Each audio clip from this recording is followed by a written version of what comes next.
Welcome to a new episode of The Usual Saints. I'm Mike D here with Head and Vinnie. Son of a bitch. He's never going to change it. He's never going to figure it out. It's going to be the ongoing joke. I don't know how to change it for good. I can change it like for weekly. I don't know. Hey, Vinnie, I'm just checking to make sure it's not just me, because me and Jeremy were having this talk before you got here. Does he slow down? Does he go like when you see him sometimes, like his internet sucks? Yeah. Yeah. Okay. That's what I thought. Thanks. Yeah. Jeremy, you suck. From time to time. Not all the time. Yeah. Okay. You guys want to start out with I got 2 Saint videos this week. But so they're really short, but they cover topics on our list. So you guys want to start out with that? Absolutely. Sure. All right. I haven't seen them in a while. I miss them. Let's see if I figure this out. Share the video. Click there. And there he is. There we go. All right. Here we go. What's going on, my usual saints? It's the most unusual Saint reporting live from the Barren Sea once again. Been a rough couple of weeks. Weather's been cold and rough and wet, but should have approximately less than a month left, less than 4 weeks left out here, and I'll be live once again from the studio, back with my boys. Just want to hit on a few topics. First, the Georgia elections. You see, the Georgia Republican Party has decided that if they can't convince people to vote for them, they are going to change election laws and change whatever results come about. Obviously, this is the result of Georgia going blue, Biden winning, and the 2 Democrats winning the Georgia Senate seats. And now they've enacted basically Jim Crow 2.0 in Georgia. I'd love to hear Vinnie's thoughts of it. You know, Vinnie, you stay in Atlanta. This is your neck of the woods, but just to see a political party decide, well, if we don't like the results of elections, we're going to stack it so that way we can change the election and, you know, make it that much harder for minorities, particularly African Americans and impoverished people, to vote. And if we don't like the way they voted, we'll just put ourselves in power to change it. And I think this needs much more attention. It's dangerous. It's fundamentally goes against everything our democracy stands for, and I think this is going to be something that's going to have to go to the Supreme Court, even though I don't have much faith in our current Supreme Court. So, yeah. So there's lots to unpack there. Obviously, he wanted your thoughts because you're directly affected by it, up in Georgia. What are your thoughts on it, Vinnie? What do you got? Well, I'm totally against it. It's just like he said. I mean, everything he said, I totally agree with. It's a throwback to times when certain people couldn't vote, and just taking control of the voting system, so the final results pan out for a particular party is just it's just awful that it's come to that. And that it's a possibility that it's going to be taking place. So, yeah, Jim Crow for sure. Jim Crow 2.0, like you said. They're going to make it tougher for minorities. Plus, if you go and stand in line, you can't get water. So that's horseshit. I mean, it's a bullshit thing that's happening up here, and a lot of people are up in arms. Of course, there's protests at the Capitol. Almost on a daily basis. So, I'm totally against it. I'm with Saints on this all the way. Yeah, I saw that they took the power away from the Secretary of State as well, because they didn't agree with him, I guess bad mouthing or disagreeing with Trump last year. So, I mean, I've seen plenty of people. The ACLU's already filed a case against it. I've seen plenty of people say, I don't give a fuck what y'all say. I'm going to give people water in line. That's like a basic thing. I mean, come on, man. That is just so ridiculous. Yeah. Well, I mean, that's taking it to a little far. It's not just a matter of giving them water in line. It's within a certain distance from the building, which you're not allowed to campaign within that distance anyway. So at least in most states. So the people in line, if they're more than 125 feet away, You're not supposed to be giving them shit once they're inside that. But it's not worried about just water. It's also money or other gifts is how the law is spelled out. It's people are latching on to one small part of it, and that's the news soundbite you're hearing. Yeah, for sure. Well, that's true, but that's what makes the news because that's what is... Because they're going for viewers instead of actually reporting the news. But that is what is actually targeting the minorities and the people who have to wait 8 to 10 to 12 to more hours in line. So if they're in that line, and you're correct, because I don't know if you're accurate about that being outside the 150-foot thing and as opposed to just being in the line. If you're talking about the 150-foot thing, I worked as a poll worker. I know that's true. So then fine, I understand that if within the 150, 125 feet. But if you're outside that and it's still, what was it? It was misdemeanor or felony? I forget, for giving water or whatever. But that's, listen, I get it. But this is to an extreme. This is draconian. Like this is disenfranchising voters. And somehow the governor's trying to spin it like, oh, we're extending early voting. Oh, we're doing this. And maybe that is in the bill, but with all the other shit that they tacked on there to kind of slide it in and get it under, to screw people over, it's not a good situation, man. Like, we should be expanding and making it easier for people to vote, not making it harder for them to vote. I think the big difference is making it easier to legally vote is what their argument would be. Instead of just easier for everyone to vote, because only the people that should be legally voting should have it easy to vote. But where's the issue where people are illegally voting? Like, voter fraud is like non-existent in every state. That's been disproven over and over again. So I don't know what you're talking about. Can you help me out here? Voter fraud didn't get investigated very thoroughly by the media, at least. And what? You forgot your MAGA hat this week. Well, when you decide ahead of time that it's done, and I'm good with that. Biden won the election. I'm fine with that. But voter fraud has been a part of politics forever. Yeah, absolutely. And if all you have to do is request a ballot with just having a name and no proof other than a signature that is looked at by a person who's not an expert in signatures or anything else, that's ripe for voter fraud there. But we already covered this. I discussed back when Heather and I voted early and through the mail, and they sent a letter to her saying, hey, your signature doesn't match. We're going to accept your thing, but you need to update your signature. And sure enough, we did that. And that's down here in Florida. And you think that happened everywhere, though? I feel like people are actually having eyes on it.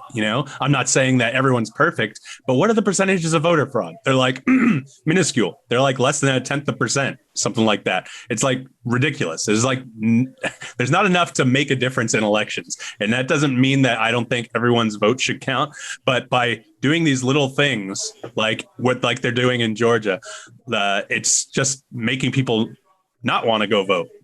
I mean, I just watched, what movie was I watching? Oh, it was Narcos, Narcos Mexico. And so this actually took place in the 80s. It was 1988 presidential election. And they had some weird system where, and obviously it's 88, so it doesn't matter. It's computers and back then and blah, blah, blah. But so they're basically saying that there was one political party, whoever they decide was their candidate was going to be the president, that kind of thing. There was some up and comer that was getting the votes of like the people in the rural areas and whatnot. The problem is the people in the cities were voting first, and that would be televised in Mexico. And obviously there's a lot of corruption and stuff down there. So that's its own thing. But that's kind of the thing here too. Like, if people see results on TV, like, oh, hey, this guy's already winning, what's my one vote going to count? And so that kind of mentality, I mean, I think people do have that mentality. Like, if they just get off work at 6 and they got to be somewhere by 7, they're like, it's not going to matter. My one vote's not going to matter. And so every little thing they do to make people not feel like their vote counts or not go out, it just sucks, man. Like, this is supposed to be, a democratic republic, whatever, republic. But, it shouldn't be difficult to vote. Like, I'm always voting by mail from now on. Like, that was so easy. I could check it on the website. It was absolutely the best thing I can imagine. And I'm not going to change that. And I hope more people do that. But there's like I feel like, is it 40 something states like are trying to, it is voter suppression. I mean, let's call it what it is. It's in some way, it's making it more difficult for certain people to vote. Now, whether or not you want to say that's minorities or you want to say that's, any particular ethnicities or anything like that, or just the people in general. I mean, we should be making it easier for people in this country.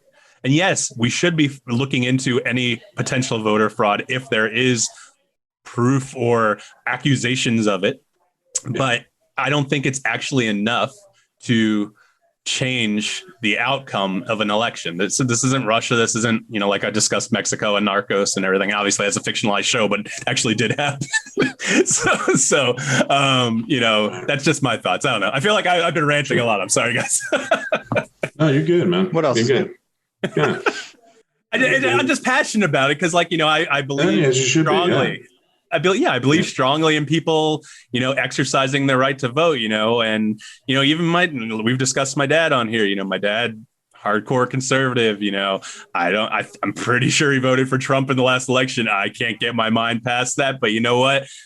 Let him go vote, and my mom and his vote will cancel each other out. But that's what we're supposed to do, and the people who I hear some people I can't put any specific examples and I want to put them on blast anyway. But I know I've met people that are like, oh yeah, I've never voted once in my life. And they're 30, 40 years old. And I'm like, come on, man. You gotta think that these things mean something, especially on a local level, because the people you elect on a local level are the ones that, eventually they're going to become political stars eventually, but also they're the ones who create the things that are going to affect you most. I mean, the federal level is going to affect you, but not as much as your local ones, what's going on in Georgia now. Anyway. Your local ones, you can get, you have the opportunity to get close to and to, really know what kind of person they are before they get, polluted by, the rest of the cronies in Washington. But I think local level is very important at the beginning of this, that way who you're getting, before they get too far into their political career, and make a difference by voting them out if they're not doing their job. Local government is very important. People should, and some people don't even vote, locally. They just wait for the national ticket. But locally is very important, from council people to, senators, representatives, all those. Yeah. Should definitely keep an eye on them too, make sure they're doing their job. I think constituents should keep an eye on their political leaders, to make sure they're doing what they promise, or at least try to anyway. Right. And that's, I mean, that people don't educate themselves either. I had a guy come out to the primary last August, and he's like, oh yeah, I'm here to vote for this candidate. I'm like, well, sorry, dude, Florida's a closed primary state. So if you have to vote for this person or that's it, basically. Yeah. And he's like, oh, I'm like, well, you can come out on the general and you can vote for whoever you want, but that's how Florida is, I don't necessarily love the closed primary thing. I think, more like a open primary with the top vote getters and, go on to the general kind of thing. But sure. That might also, in a heavily conservative or heavy liberal area, that might cause problems. I don't know how that would work. I'm not familiar enough to say that whether both parties would have to have at least one candidate and maybe a third candidate would come along, or if two from the same party would go to the general. You know what I mean? So yeah. I don't know how that works. I don't know if you guys have any idea, but I don't. No, I don't know how that works. All right, Jeremy, anything else? Vinny, anything else on that? I mean, listen, it's just a crappy situation, but you pretty much covered it and gave our opinions about it. So yeah, it's a crappy situation. I hate to see it going on in my now home state, but we'll see what happens. Damn, it's hot in here, man. I'm gonna be stripping on camera. Oh yeah. Jeremy, I love that Jeremy mutes himself so you don't have to hear the household noise, but I feel like, well, you're pretty good about coming on when you have something witty to say. There's nothing bad with the background noise. I don't care. It doesn't bother me. Yeah, it's fine. Vinnie sounds like he's in a tin can. You got the whole. I do not sound like I'm in a tin can. Hey, at least we both look good, Vinnie. That's right. That's right. Is that what you're going with? Yeah, that's what we're going with. All right, let's hear Saint's second video for the week. Here we go. Just real quick on the death of Jessica Walter. Since I've been on the boat, there have been a few celebrity deaths that's been on here that's kind of hit me kind of hard. I was up here when I found out Robin Williams passed away, and for some reason that suicide hit me pretty hard. But Jessica Walter, it's not as if like she was someone I'd consider like a mainstay actress or actor that I follow, but her death, just her roles on both Arrested Development and Archer, and those are the two funniest shows in the past decade of mine, and those shows simply do not work without her. And from all accounts, you know, all her cast members, everyone was so sad about her death, and I think it's just a real loss. Don't know if Archer's going to continue on without her, and quite frankly, I don't know if it should, but that was a big-time celebrity death that,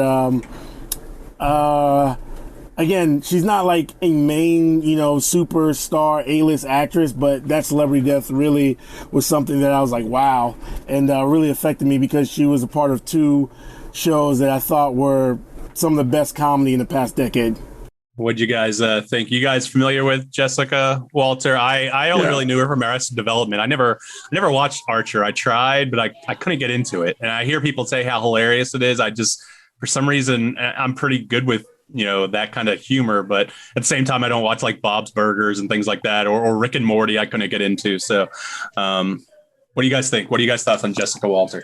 I don't know much about her, honestly. I watched Arrested Development. I used to watch Archer. I never watched Arrested Development, but I did watch some Archer. And yeah, I mean, she was funny, you know.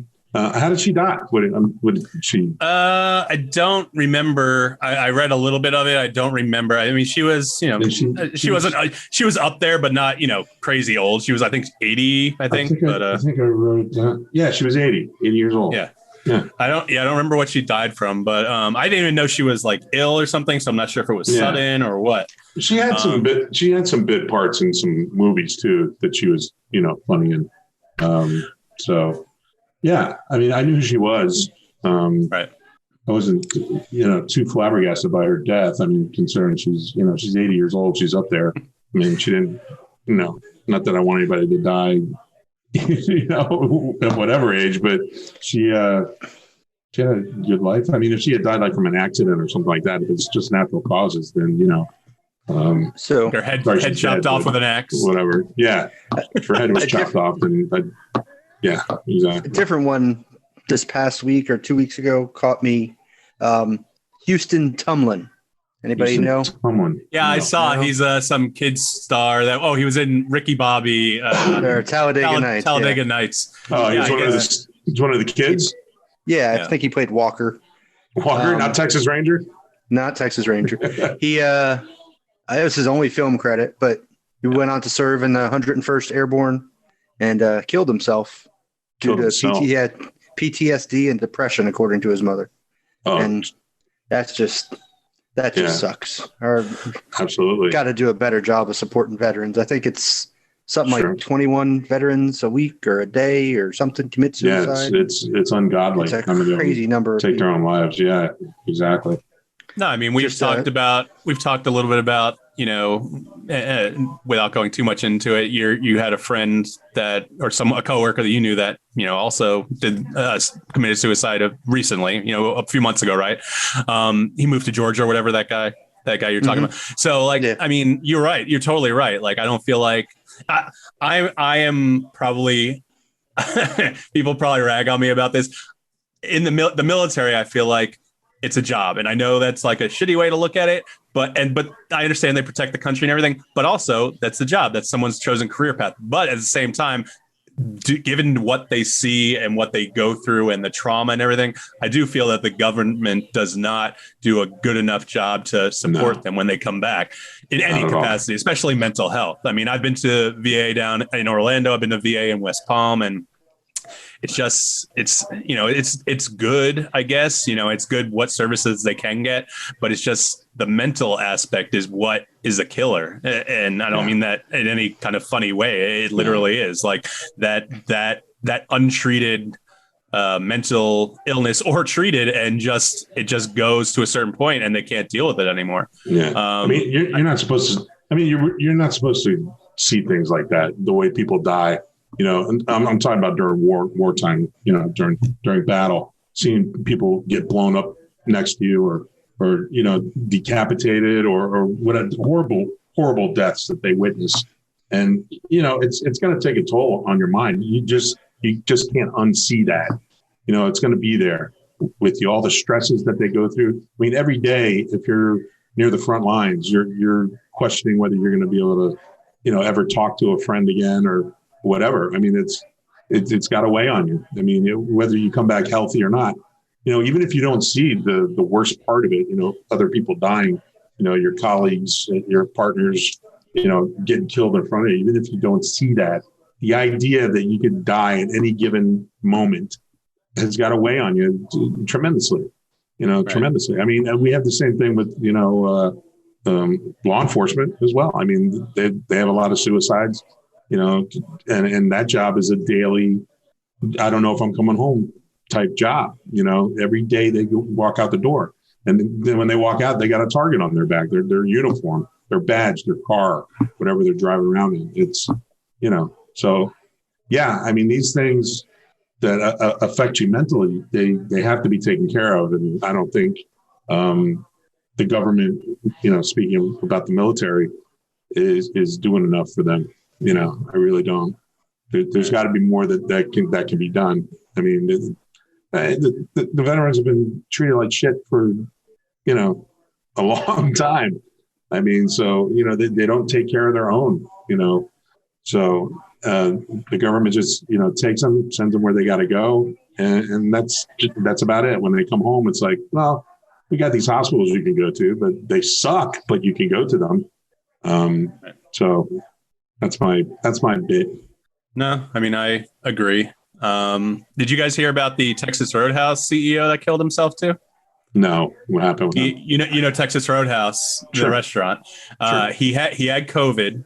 He got over COVID, but he had tinnitus so bad, I guess, after COVID that he couldn't take it and he killed himself. That's just crazy to me. Like, I mean, I've had tinnitus according to the audiologist or whatever I saw, just minor, you know what I mean? Just a little annoyance, but like to get it to the point where you have to end your life. I mean, this guy was like a successful guy, and by the articles I read, he's a family guy, and it's just a sad thing. You know what I mean? That just goes to different ways that COVID affects people. I mean, that's a COVID death, even though it's post COVID, you know what I mean? So. Yeah. Well, tinnitus, tinnitus, if it's real bad, I mean, I could see where it's maddening enough to where you're like, I just can't take this shit anymore.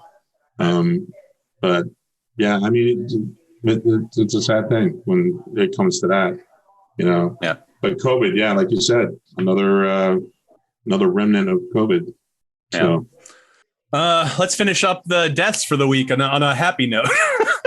All right. Sorry, guys. Happy. Let's end the deaths on a happy note. What the fuck is wrong with you? No, Is somebody we hate? Did somebody we hate die?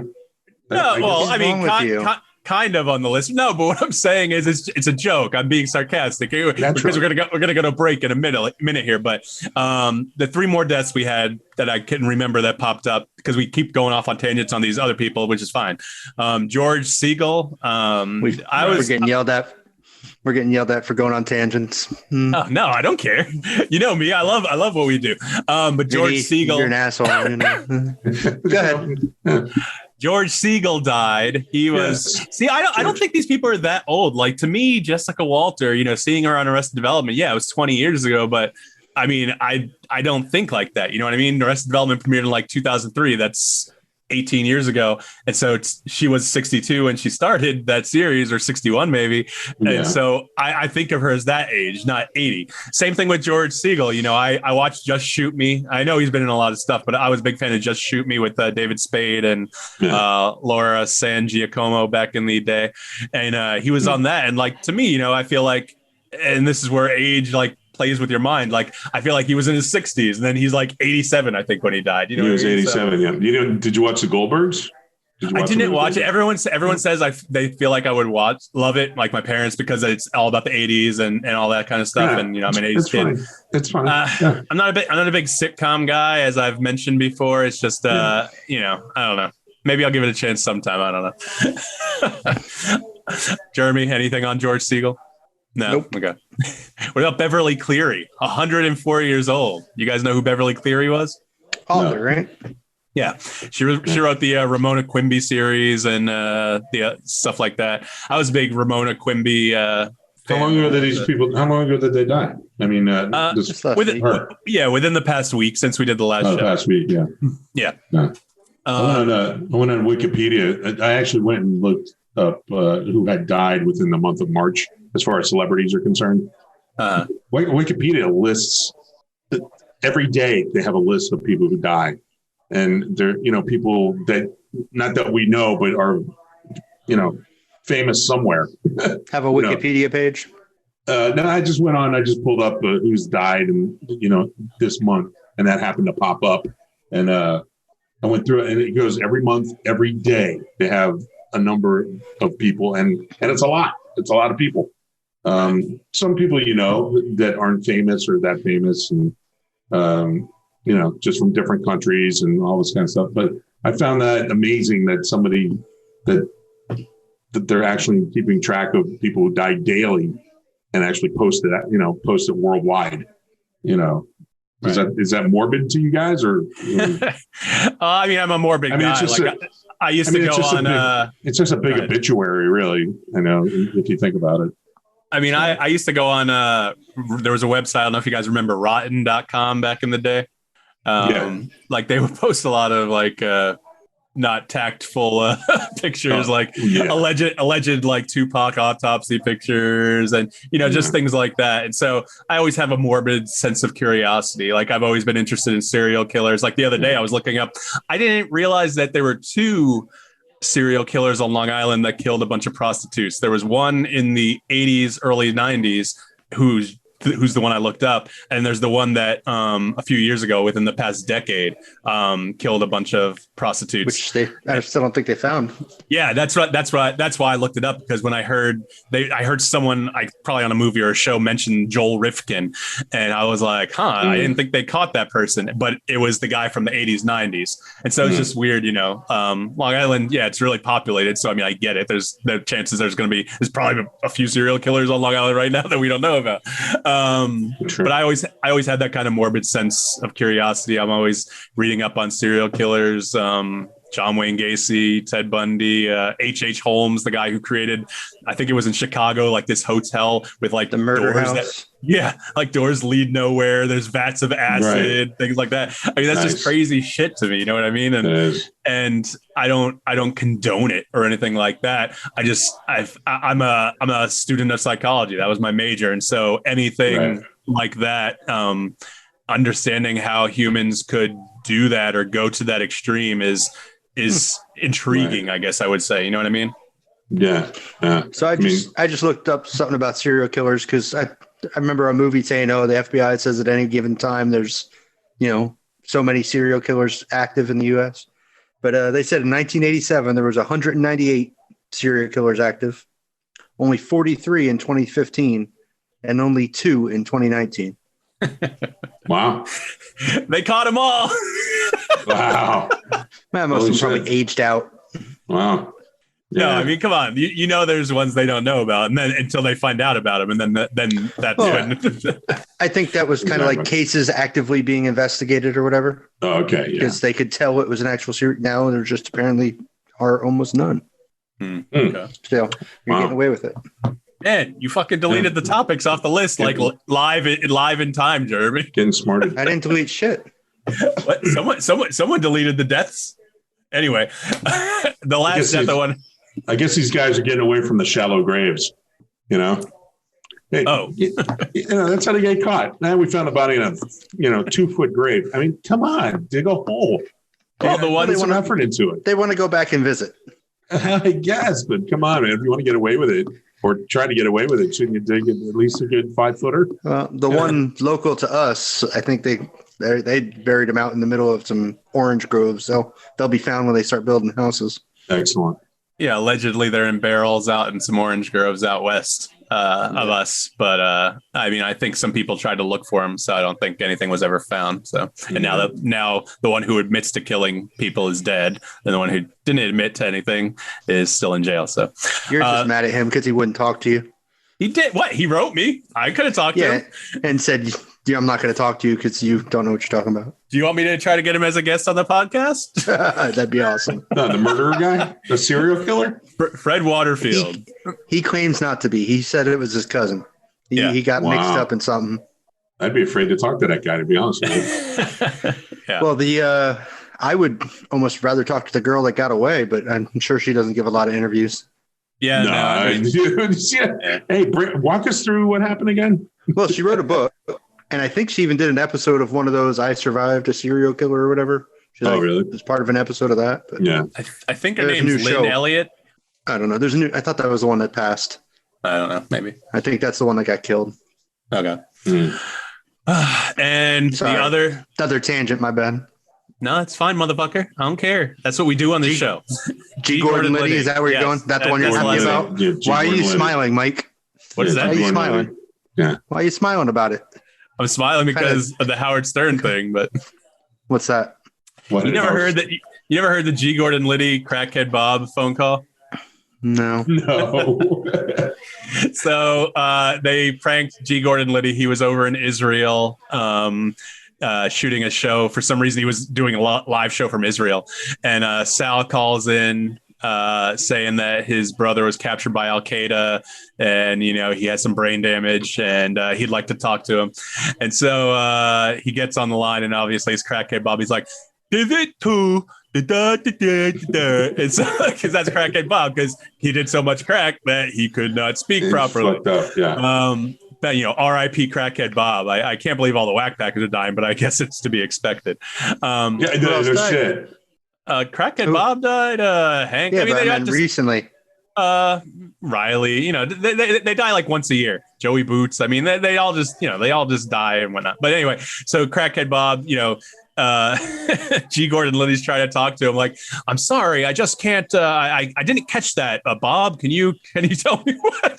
It's just funny to hear G. Gordon Liddy, this guy who if everyone doesn't know, obviously was involved in Watergate and seemed to be proud of that. Yeah, absolutely. Howard was talking about on his show today, or the other day, saying that he drove around with a license plate that said H2O Gate in Washington. This guy was so proud to be fucking involved with this. Yeah. I mean, basically, I don't know. It's not voter suppression. What would we call it? Election tampering. Figuring out about the other political party. Right. It's just he was 90. So I mean, all these guys are pretty old. It's not except for the the guy you mentioned from that horrible movie with Will Ferrell, Talladega Nights. I hate that movie. Yeah. Sorry, you can't, just enjoy yourself. It's too, you got to be too serious. And, eventually this counterculture shit you have, it's going to be too popular. And you'll have to go back to just liking normal shit to be edgy. I love good stuff, but it has to be like old school dodgeball, stuff like that. That's what I like. I don't like any. Elf was okay, I guess, but I just saw that for the first time recently. So you like old school, but you don't like Talladega Nights. It's the same comedy. No, it's not. I feel like it's too much Will Ferrell, and I like John C. Reilly. I just don't know if I like John C. Reilly doing comedy. I don't know, but whatever. All right. Anything else? Ted Lasso. Oh yeah, I finally finished season 1 of Ted Lasso. That was good, right? Is pissed that they haven't started the second season yet.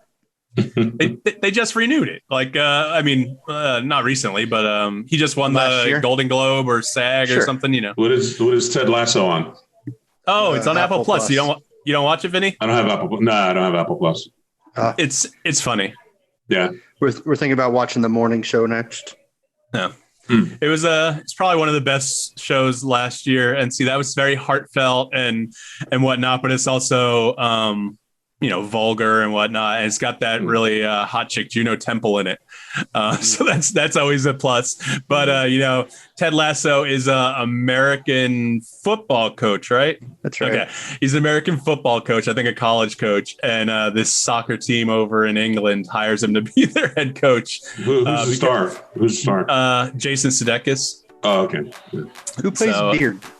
I don't know who plays Beard. I don't know if I've seen him in anything. He's great. I just don't know if I've seen him in anything else. But yeah, it's really heartfelt, but it's also just straight up funny. You know what I mean? So it's a good show. It's probably one of the better ones I saw within the past year. Yeah. I watched Bad Trip today. I know. We're going to talk about that after the break. We're going to take a quick break. Beautiful. We'll take a quick break. You're listening to The Usual Saints. We'll be right back.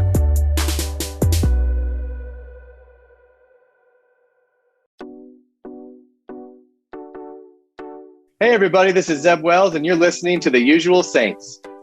Hey, we're back from the break. Welcome back to The Usual Saints. Wow, that was a long break. Before we get into Bad Trip, I mistakenly wanted to get to Saints so quickly that we didn't start the show like we usually do. You guys have any updates in the past week that's not on our topic list or anything, or anything that's going on in your lives? I mean, Jeremy obviously is having some kind of spinal issue. Wow. I can only see like scoliosis. It's got some scoliosis going on. I can only see his chin and up. So I don't know. Like he has that webcam pointed like at the ceiling, like like bagging on him. Is that a Mets shirt? Yes. Yeah. Oh, okay. No Mets. No news. No news. They didn't get to play today. Same old. Okay. How's the job going? Still in training, right? It's going good. Yeah. Still in training. Okay. Still paying you? Yeah. Still paying me. That's the most important part. How's your job, Mike? You back working yet? No, I have to go to the doctor tomorrow to theoretically get clearance because my FMLA work runs out on Saturday. And my boss called me today without going too much into it, but she's like, hey, I need you to do me a favor. And so she wants me to work on call tomorrow, as long as the doctor doesn't say that I can't work. You know what I mean? And so because someone else can't do it, and I hate on call because it's the unknown. I've gotten kind of used to it. It's just, from 4 p.m. till 8 a.m., I don't know what will be going on. So I have to have my phone with me.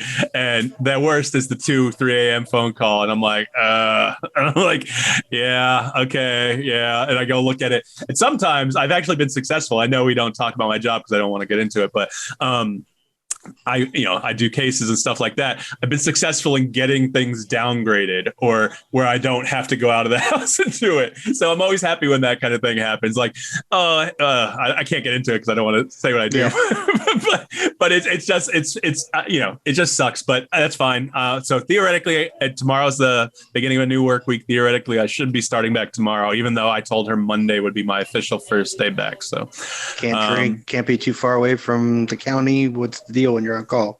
No, they don't care. You just have to respond within a certain amount of time. So you can't be drinking. Theoretically. I like it. Well, we've joked about it. Me and I don't want to get into it. Some people that I work with have joked about it. Listen, like, if you have one, it's not going to kill you. But you don't want to be slosh showing up at places. So. Right. Sure. Probably not a good idea. No. No, not a good look, especially when you're showing up in law enforcement's usually there. Yeah, right. Jeremy, anything going on with you? Getting ready to go into an outage, so that's a lot of fun. Getting too much work. That's about 6 weeks of 4 12-hour night shifts on, 1 day off. Wow. That's when you get that $500,000 bonus. Yeah. There you go. Yeah. Not so much. I can't believe you haven't set up the crawl space studio yet. I really think that's a good idea. Like, you need to soundproof it. Like, you can get soundproofing on Amazon for like $12.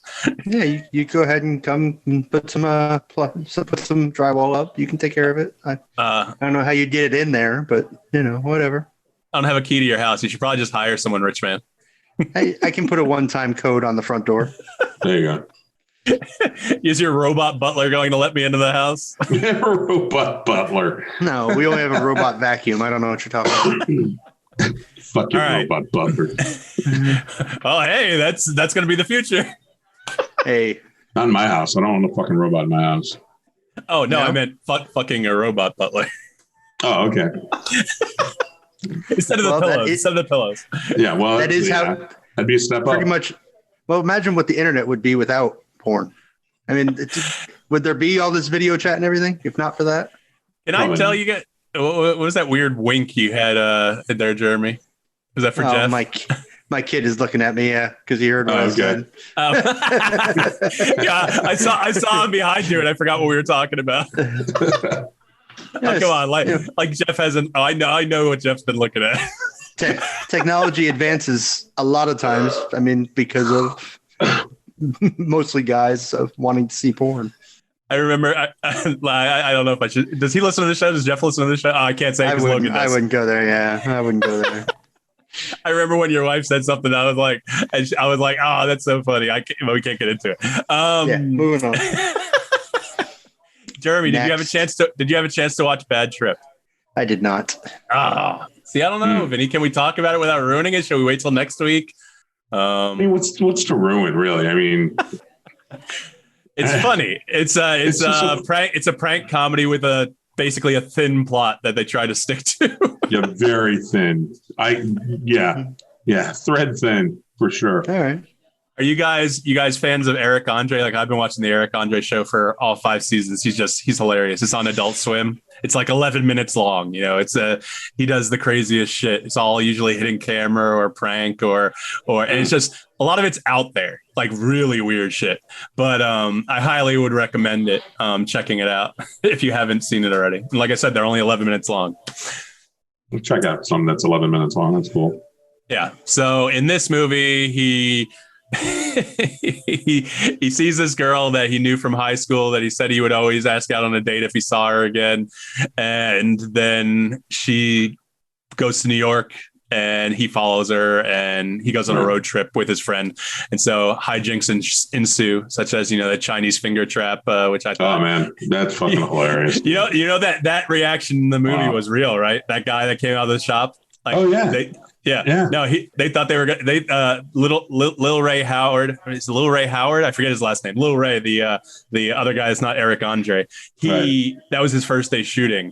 And really? So that was the first thing they did. And he went in, he was going to quit right there because he thought he was going to die. But apparently they went up to the guy afterwards, because they have bodyguards, security and everything. Right. And as soon as they explained what it was, the owner was like, "Oh, that's cool, man. You guys, that's awesome." Yeah. After he runs after him with a knife, Well, yeah. Well, I liked it. You like the gorilla scene? The gorilla scene was awesome. Yeah. I was going to talk about when they talked to the people at the end of the movie, when they let them know that it was, they were actually shooting a movie. Yeah. I like when they finally tell them and they're like, "Holy shit," I'm assuming this isn't something you watched with your daughter. Oh, hell no. No. Oh, hell no. Okay. Oh my God, hell no. There's too much gorilla cum. Oh my God. That's fucking hilarious. Fucking hilarious. You know what though? I mean, can't you tell the difference between a real gorilla and a fake one?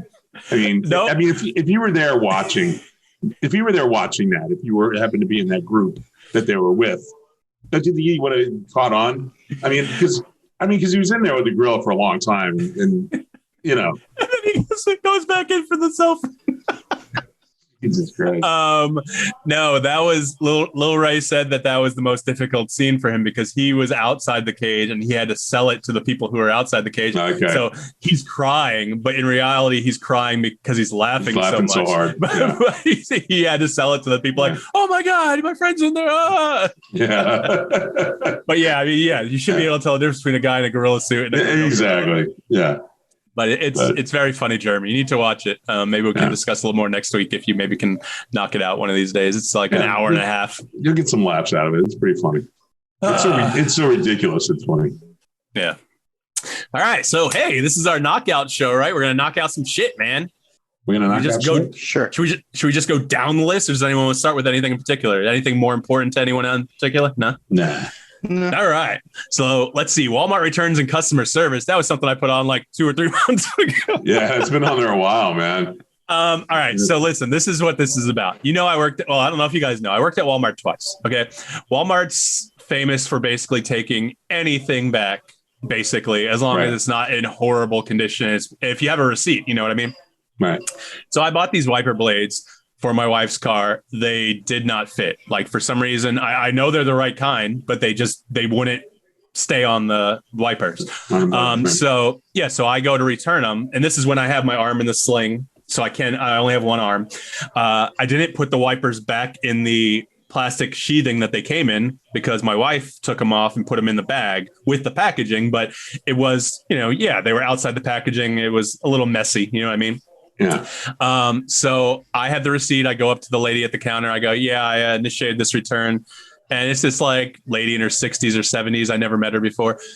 And she starts giving me this fucking attitude. She's like, I've never had anyone return anything like this before.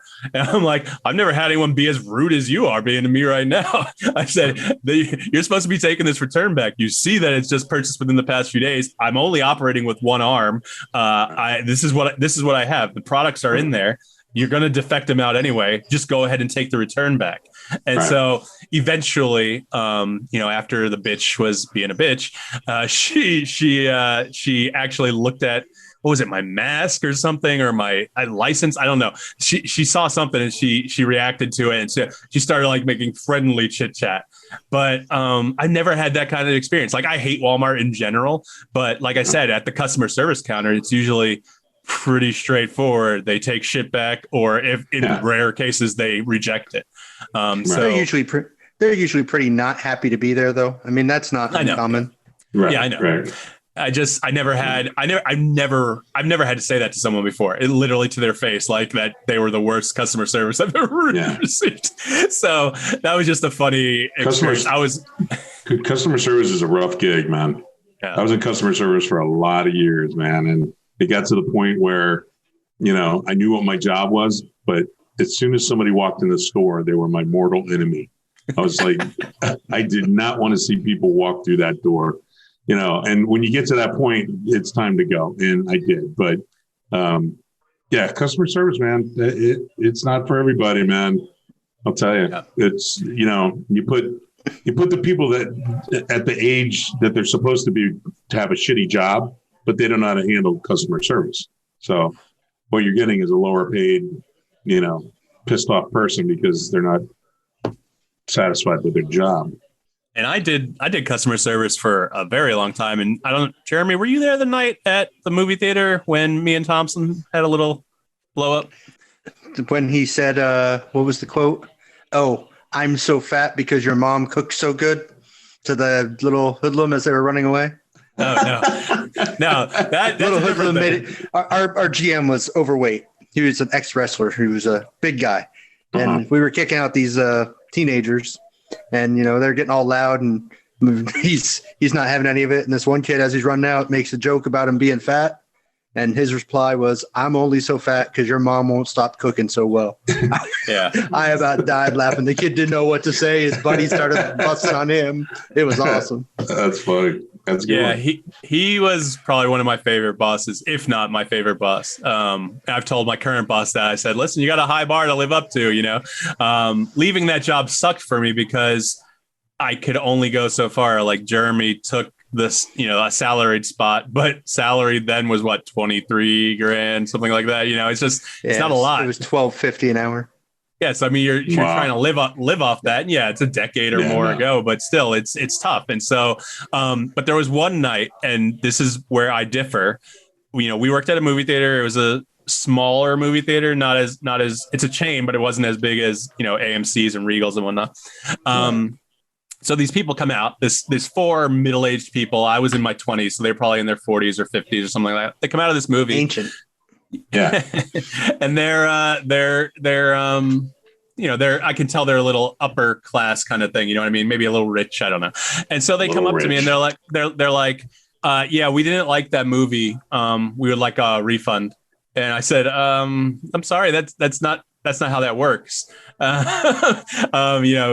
Taste is different for everyone. You're not going to like every movie. You don't. That's not how that works. And so they basically started screaming at me, berating me, and I was holding my ground. I wasn't going to give them a refund just because they didn't like a movie. I've seen plenty of movies I didn't like. I didn't ask for a refund. But my GM was there, and he basically made me go in the office and told me to calm down. And we had to talk after that. Basically, he wanted their business and them to be repeat customers more than just not refunding their $8 or whatever it was for the four of them, $32. I didn't agree with that. So, but like I said, it's just different situations. So he said he agreed that they should have got their money back. Yeah, and he gave it to him. Like because, like I said, it was a smaller movie theater. We were all about trying to make sure people came there rather than went to the bigger chains. Sure. So yeah. Well, except for the little bastard teenagers, we kick them out all the time. Little hooligans. Yeah, they didn't care about them. Like they weren't going to have any kind of little scamps. But there was a couple. There was a couple kids who we knew by name because we kicked them out every week. I mean, it's ridiculous. I would beat the shit out of my kids if they got kicked out of a theater. I mean, they pay money to go in to see a movie, and then they get themselves kicked out. I mean, every week, running around, talking in the movies. So they're every week. Pretty bright kids. Yeah. Well, then every once in a while you get a parent coming back. Why'd you kick my Johnny out? Because he's an asshole. Because Johnny's an asshole. You're not allowed to say that though. You're throwing popcorn at people. You can't do that. What kind of shit did they do though? Just out of curiosity.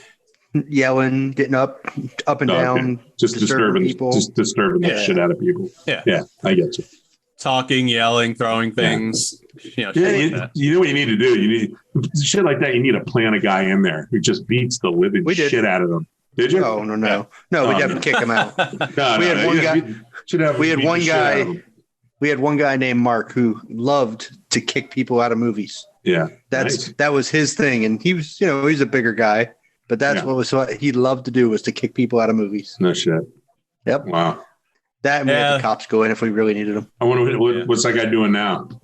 Last I saw him, he was working at Sears, so he's probably not there anymore. Throwing people out of the tool department. Drop that fucking drill, asshole. Oh man!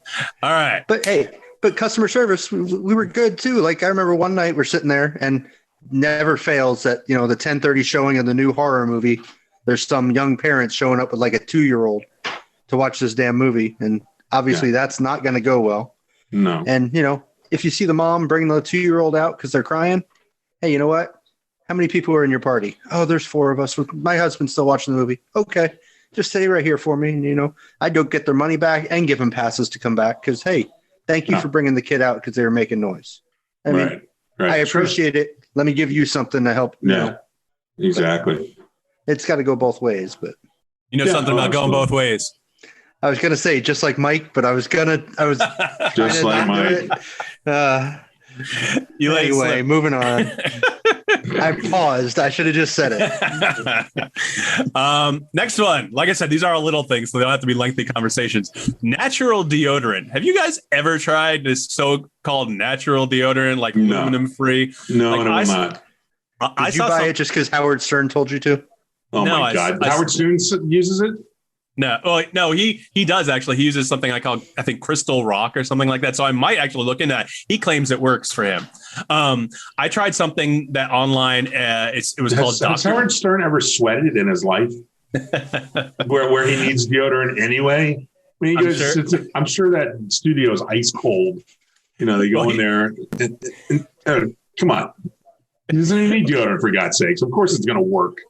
Well, he's at home now, so. He doesn't even go into the studio. He doesn't even go in anymore. No, they haven't gone in since last March. Oh, really? Wow. They all do it from home, huh? Yeah, they all, I think they do Zoom. Is their connection better than ours? Yeah, it's fucking better Better than yours.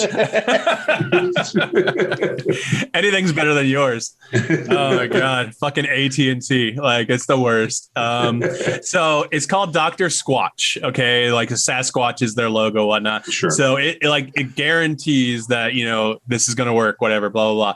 I'm like, all right, let me buy a stick because if aluminum is gonna cause me a problem down the road, whatever, I'd rather not use it. So I get it. I use it for 2 or 3 days. And actually, it seems to be working the first day or two, right? And I think we did a show. And it was in here. And, for some reason, I don't have great airflow in this room, like the fan's off and shit. And so I just remember, I started stinking, up something fierce. And I'm this fucking deodorant sucks ass. And so I swear I thought it had a money back guarantee, and I emailed them, on their website, never heard back. It was $20, whatever. But still, it was $20. Yeah, whatever. Holy shit. Oh yeah, they charge a fucking crazy amount of money for that kind of shit. So. Oh yeah. Holy shit. That's dealing with hippies. Yeah. I use aerosol, and I don't care. Come at me with the ozone and shit. I even go outside and spray a couple squirts up in the air. But come on, right guard, man. It's good. I'm good. I'm good for 24. I swear to God, that shit works. If I squirt it tonight, I could wear it until I come home tomorrow. No problem. He squirts it tonight. He can wear it. That's not what the people around you are saying. No. I smell beautiful.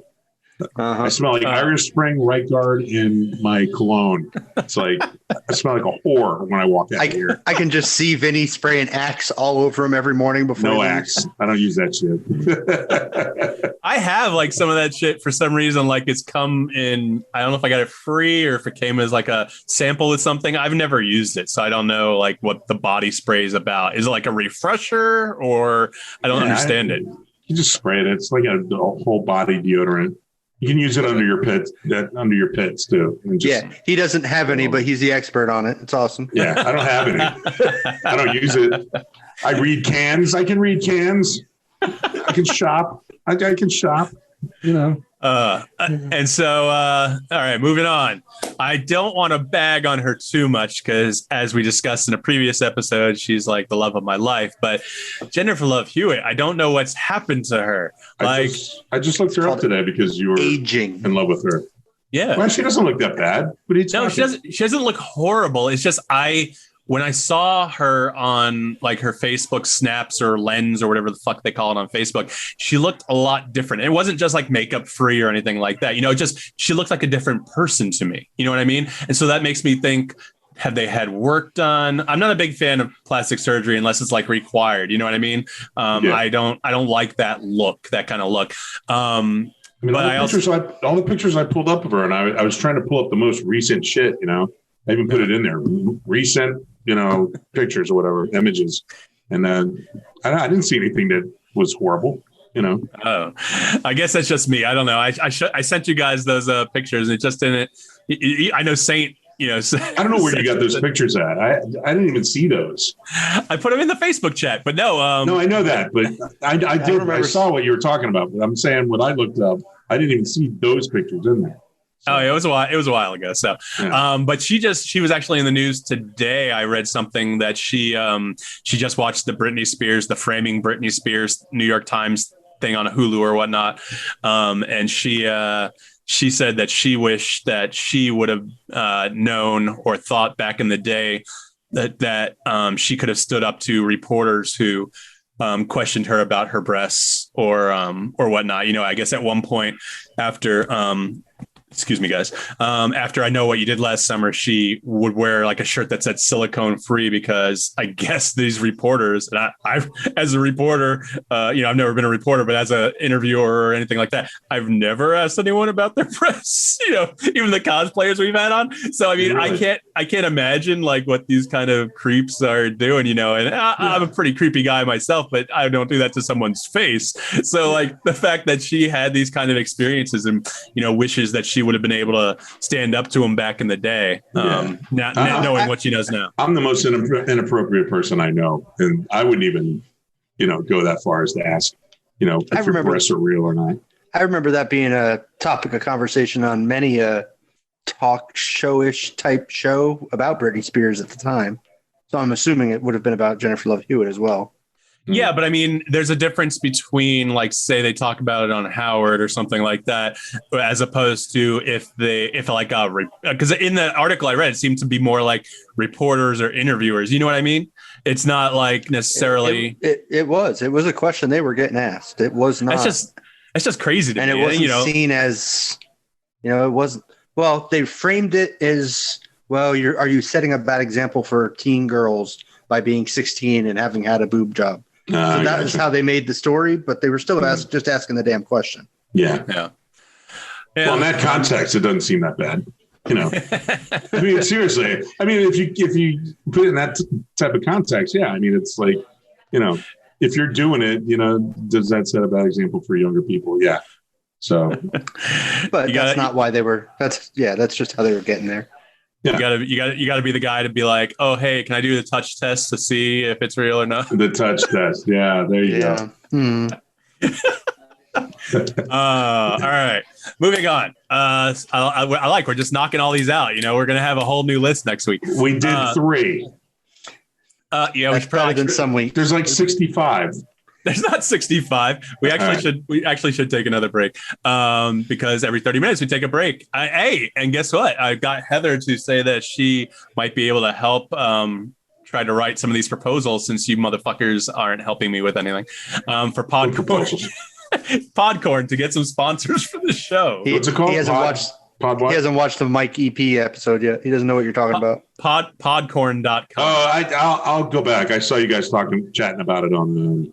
Yeah, basically, there's different sponsors basically willing to give us money, and it's only a little bit here and there. I think it's between $10 and $40 per, ad. But I mean, if I get $40 for basically reading an ad, basically you have to send them the proposal about why they should come to your show. You have to send them like some of the numbers from Anchor, and that's another thing we should celebrate. I asked myself, why do I come to the show?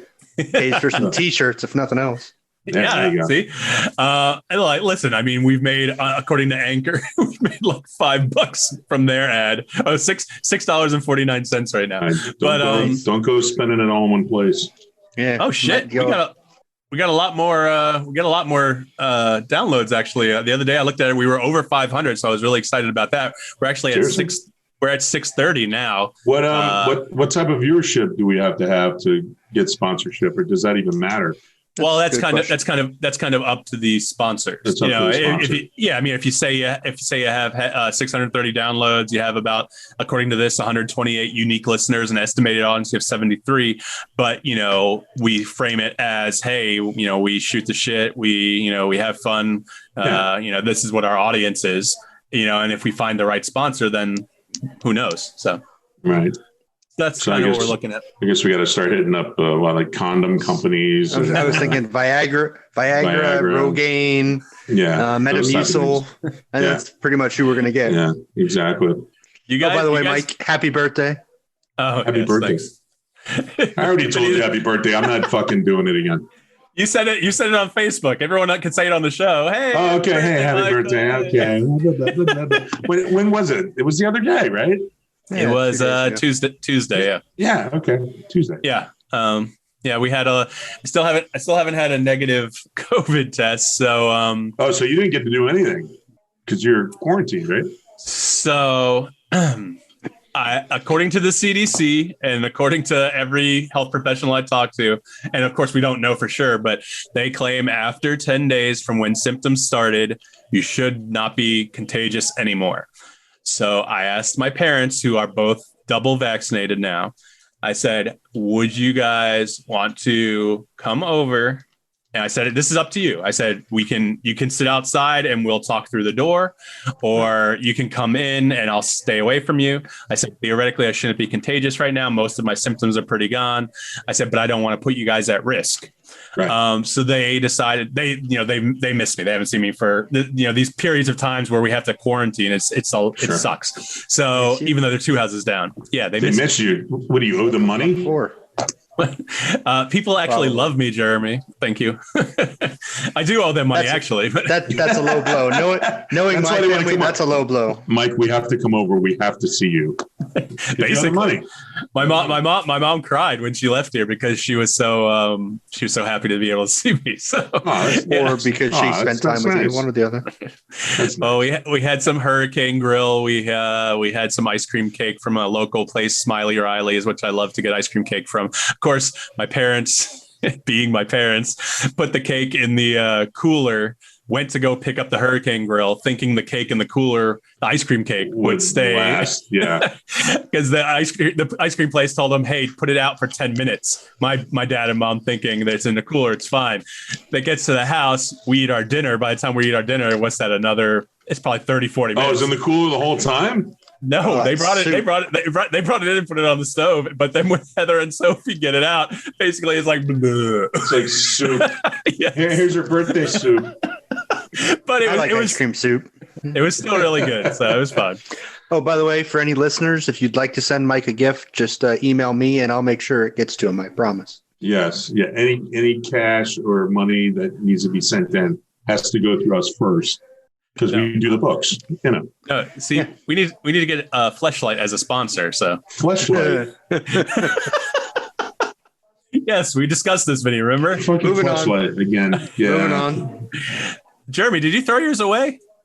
I think we did. Yeah. You didn't give it to Jeff? Sure we did. No. Did you ever use it? No. You never used it? Are you kidding me? Oh, wait, what was that? What was it again? What was it? What did it do? We're moving on. Next topic. Tell me one more time. Actually, real quick. We need to take a break. Moving Just along. like 3 words. Imagine a flashlight that doesn't have a light at the end. Instead, it has a faux vagina. Oh, okay. Thank you. All right, gotcha. All right. Moving on. I bought it for Jeremy as a birthday present one time or something. Are you shitting? Thought we were taking a break. Where can we get We are, but we love the topic. I have Vinny's Googling right now. I need to get one of those for research purposes. Vinny, you need to get a real doll and put that in your background. Oh, Jesus. You know what a real doll is? Behind me? Yeah. That's crazy. All right. Yeah, we'll take a quick break. You've been listening to Usual Saints. We'll be right back.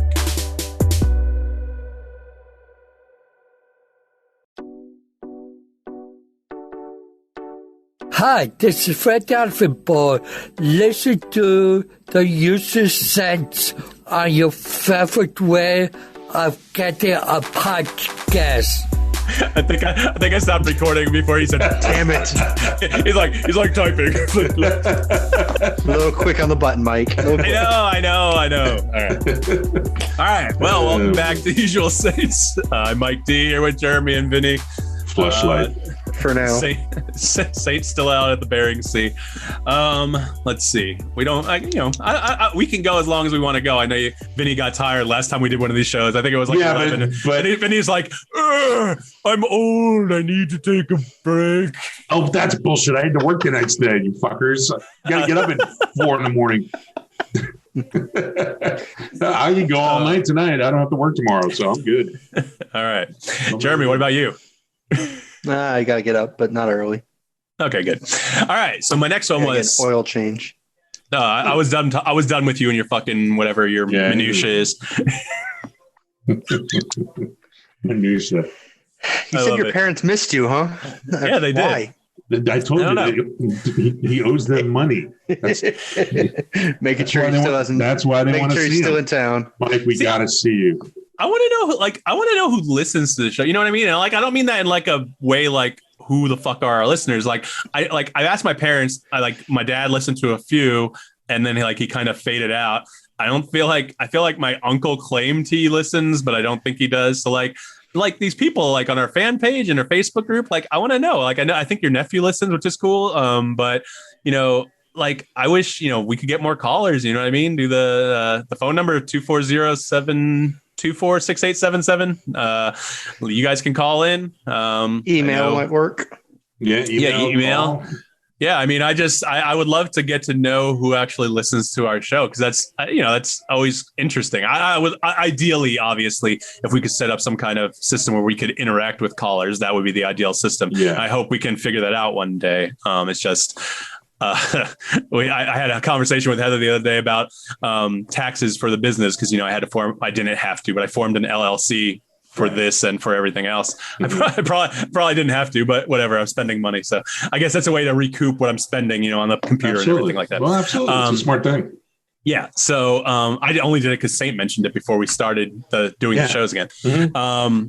So I got an email. I signed up through LegalZoom. I got an email from 1-800-ACCOUNTANT the other day trying to sell me on their services. And I honestly think I do need some help with some tax forms and maybe make sure I get, even though I'm a sole proprietor, so I really just throw it in my taxes. So it's really not that difficult, but I did mess up my taxes. So I'm still waiting on getting that. It's a whole thing. Well, throw it out there to the fans. Any CPAs out there can help Mike out. Give us a call. I told you I reached out to that one and because we were talking about taxes and she never responded. I think I emailed her and she's a local tax person and I'm like, hey, we wanted to talk to someone on our podcast about taxes. No response. They didn't want to give away free advice. Exactly. But but it's advertising for them. They're a guest, you know what I mean? So sure. I don't know, whatever. But anyway, 1-800-ACCOUNT was trying to sell me on their services. They want $1,800 for the year, basically. Nope, move on. Nope. Basically nope.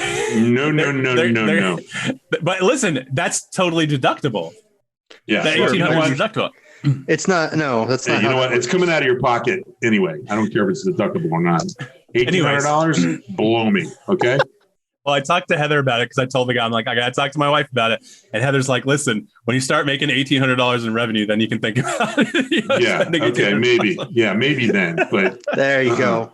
There's the smart one in the relationship. Yeah, there you go. So the guy, I thought he would call me back today, but he didn't. So I'm expecting him to call me back tomorrow, and I'm going to have to turn him down. I hate when they do that sales pitch, and I'm not just the tax thing, but I mean anything where you're on the phone with them, and I guess it probably happens at car dealerships and shit like that, where you're in a conversation with them, and then they're like, "All right, so this is what he does to me. He says, okay, so which card should we use to get that initial investment started?" I'm like, motherfucker. Yeah. I'm just say yes. This is a consultation. Yeah, did you hear yes come out of my fucking mouth? No. So that's kind of what I did. And listen, he was nice enough. He gave me some good information that I could possibly use. They try to smooth talk you right into it. Hey, it's their job. I get it, but it's still kind of sleazy. I could never work in sales. I've worked in customer service forever, but sales, I could never. I don't agree with that. I don't know. I don't think that's a communist way of looking at things, but I'm the person who wants to just go, know what I want, get it and go. You know what I mean? Unless, cars are a little different, but cars salesmen, I hate them. They've always been sleazy. I hate them too. I told you the time I worked at the car dealership for one day. And I walked in and I guess I was going through some orientation or whatever. And then I sat down at a desk. They handed me a giant list of phone numbers and said, go ahead and call these people and do follow-ups. These are people that have come in or have inquired about buying a car. I said, okay, no problem. So I get on there and I start making a phone call. Probably the 10th phone call I get in. I said, hey, how you doing? This is Vinnie from, blah, blah, blah, whatever. I gave him a spiel. And I asked him, it says here that you were in not long ago and you were interested in the car. We were wondering if you're still interested and if there's anything we can do to help you out. And he fucking went off on me. He said, you are the sixth fucking guy who's called me in the past 5 days about buying a fucking car. And right then and there, I realized I had become the person that I hate the most. That person that calls you and tries to sell you something over the phone. And I was like, you know what? I said, you know what, sir? I apologize. I said, I had no idea that you had been harassed like that, because that's basically what it is. So I said, I apologize. And I said, you'll never hear from me again. That's for sure. I hung up the phone. I went to lunch, never went back. See ya. You guys fucking bother the people for buying a car. Nah, that was such bullshit. I was like, I couldn't believe it. I became a telemarketer for car sales. And, this guy had been called a half dozen times already. So, yeah, I hate car salesmen. I think Jeremy has to call an ambulance. I think one of his kids just fell down the stairs. Yeah, I think he's all right. Yeah. They're running around. That's cool. Yeah. What are you going to do? Jeremy, Jeremy's too responsible. I don't think Jeremy's ever quit a job without giving a formal 2-week notice letter. That's not true. I quit the movie theater without giving a notice. Oh yeah, I handed my keys to her and said, "See, right. I'm out." You bastard! Bastard. She was a bitch. He had a boss problem. He had a boss problem. Yeah, don't we all? Yeah. All right. So moving on, I wanted to talk about just a short conversation: self-checkout versus cashier checkout. I wanted to bring this up because my dad is very, very, very anti self-checkout. He believes that you're taking a job from someone. He believes that, that's anti-America, that kind of stuff. I love a self-checkout. I don't have to talk to anyone, especially with COVID. No one's touching my shit. I just run it over the scanner. I'm like, boop, boop, boop, boop, done, and I leave. It's not controversial or anything, but what do you guys think about that issue? Well, I like it sometimes. It depends on how much shit I get. If I'm just going in for a few things, one of those little, short bus baskets, I bring it, just got 10 items or so, I'll go through self-checkout. But if I got a bunch of shit, especially produce, we got to weigh it and fucking punch in how many you got. And, it's not rocket science, but, I'd rather somebody else do it and bag it up for me and all that kind of stuff. If I got a lot of shit, no, I don't like it. If I have very little stuff, yeah, it's fine. I don't feel like I'm taking somebody's job, though. I mean, I disagree. Yet? I mean, your dad's kind of, gung-ho on the, taking jobs from people's stuff. But yeah, I don't think I'm taking the job from the company who's putting self-serve shit in there.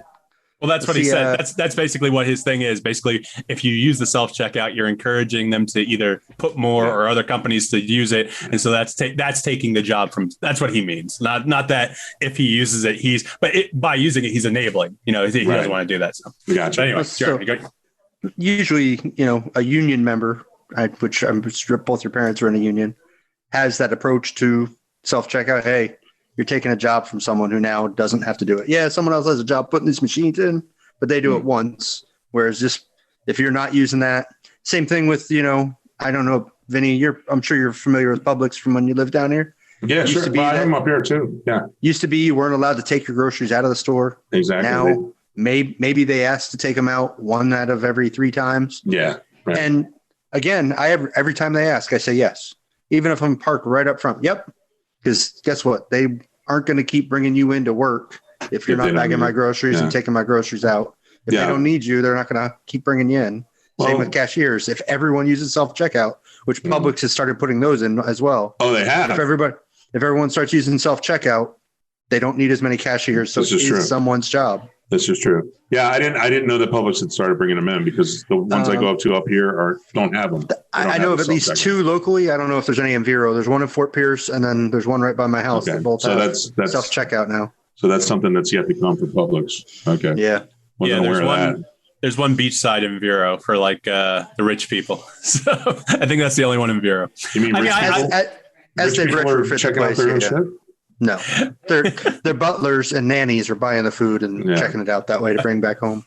Yeah, no shit. I understand. I agree. I agree with what you guys have said. At the same time, I'm still not going to stop using a self-checkout. I've never been a union member. Like, obviously, Jeremy, you're in a union. Vinnie, were you in a union up in? Yeah, I was in the union at WSB. That was a union shop.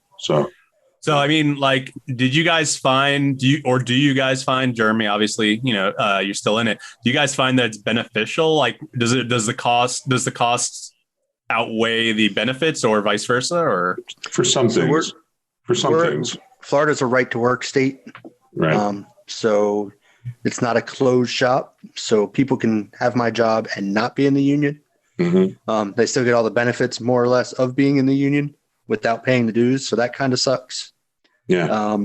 But it's kind of nice to have someone there to, I don't have to worry about renegotiating my own contract or being underpaid compared to the guy next to me doing the same job, because we're all going to get paid the same doing the same job as part of the union. And it's nice to have, somebody there to, hey, if they want to discipline me for something, I have the right to have my union rep in the room with me. Exactly. Or somebody there at least there listening as a third party. Right. if they're not on my side, which they would probably be on my side. But you know, a lot of people, if you're just the only guy, if you're not in the union, and they want to bring you in to have you sign a write up or something, you're in the room with a couple guys who obviously are there to discipline you, and you got nobody else in the room on your side. So it's a little weird. Yeah. All right. Well, we're going to skip the Drumpf acquittal because, as it's like as 6 someone months pointed ago. out, Yeah. Jesus. I mean, Moving listen, but it was bullshit. Just quick, let's just touch on it real quick. On. Just real quick. Like, listen, if you're supposed to act as a juror in a fucking trial, whether it's for a murder case or for the president of the United States, which senators act as jurors in that trial, to be reading books, to be reading magazines, to be actively making yourself look like or to actively do and not pay any attention, that's a really shitty thing. I don't care what party you are. Your job is to be a juror in that trial. And so fuck those Republicans, because it was Republicans. Let's be honest. That wasn't a trial. Everyone knew who was going to vote which way before they even started. That was just a show. It was a show, and they were just dragging it out to drag it out and smear the name more. Yeah. It was a waste of time and money at that point. Everyone knew which way it was going to go and what was going to happen. It was a waste of time and money. Yeah. But I think it had to happen because it was already just a shit started. Show. That's all. Yeah. Hey, do we got any topics that we didn't talk about when we were at CSB? Maybe we could talk about those now. I'm sure we could think of something, Vinnie. You got anything offhand? Let's go more current. What about the Oakland low income universal or poverty families universal income for 600 families? I think the test is for. It's $500 a month, right? But you cannot be white. Wow, I'm out. Mike, what do you got? I researched it. So Mike, you're an Eskimo, aren't you? So you're not white. So you can get it. I'm Irish and German, motherfucker. Oh, okay. No, I researched it. So I know Jeremy was gung-ho about putting it on the list.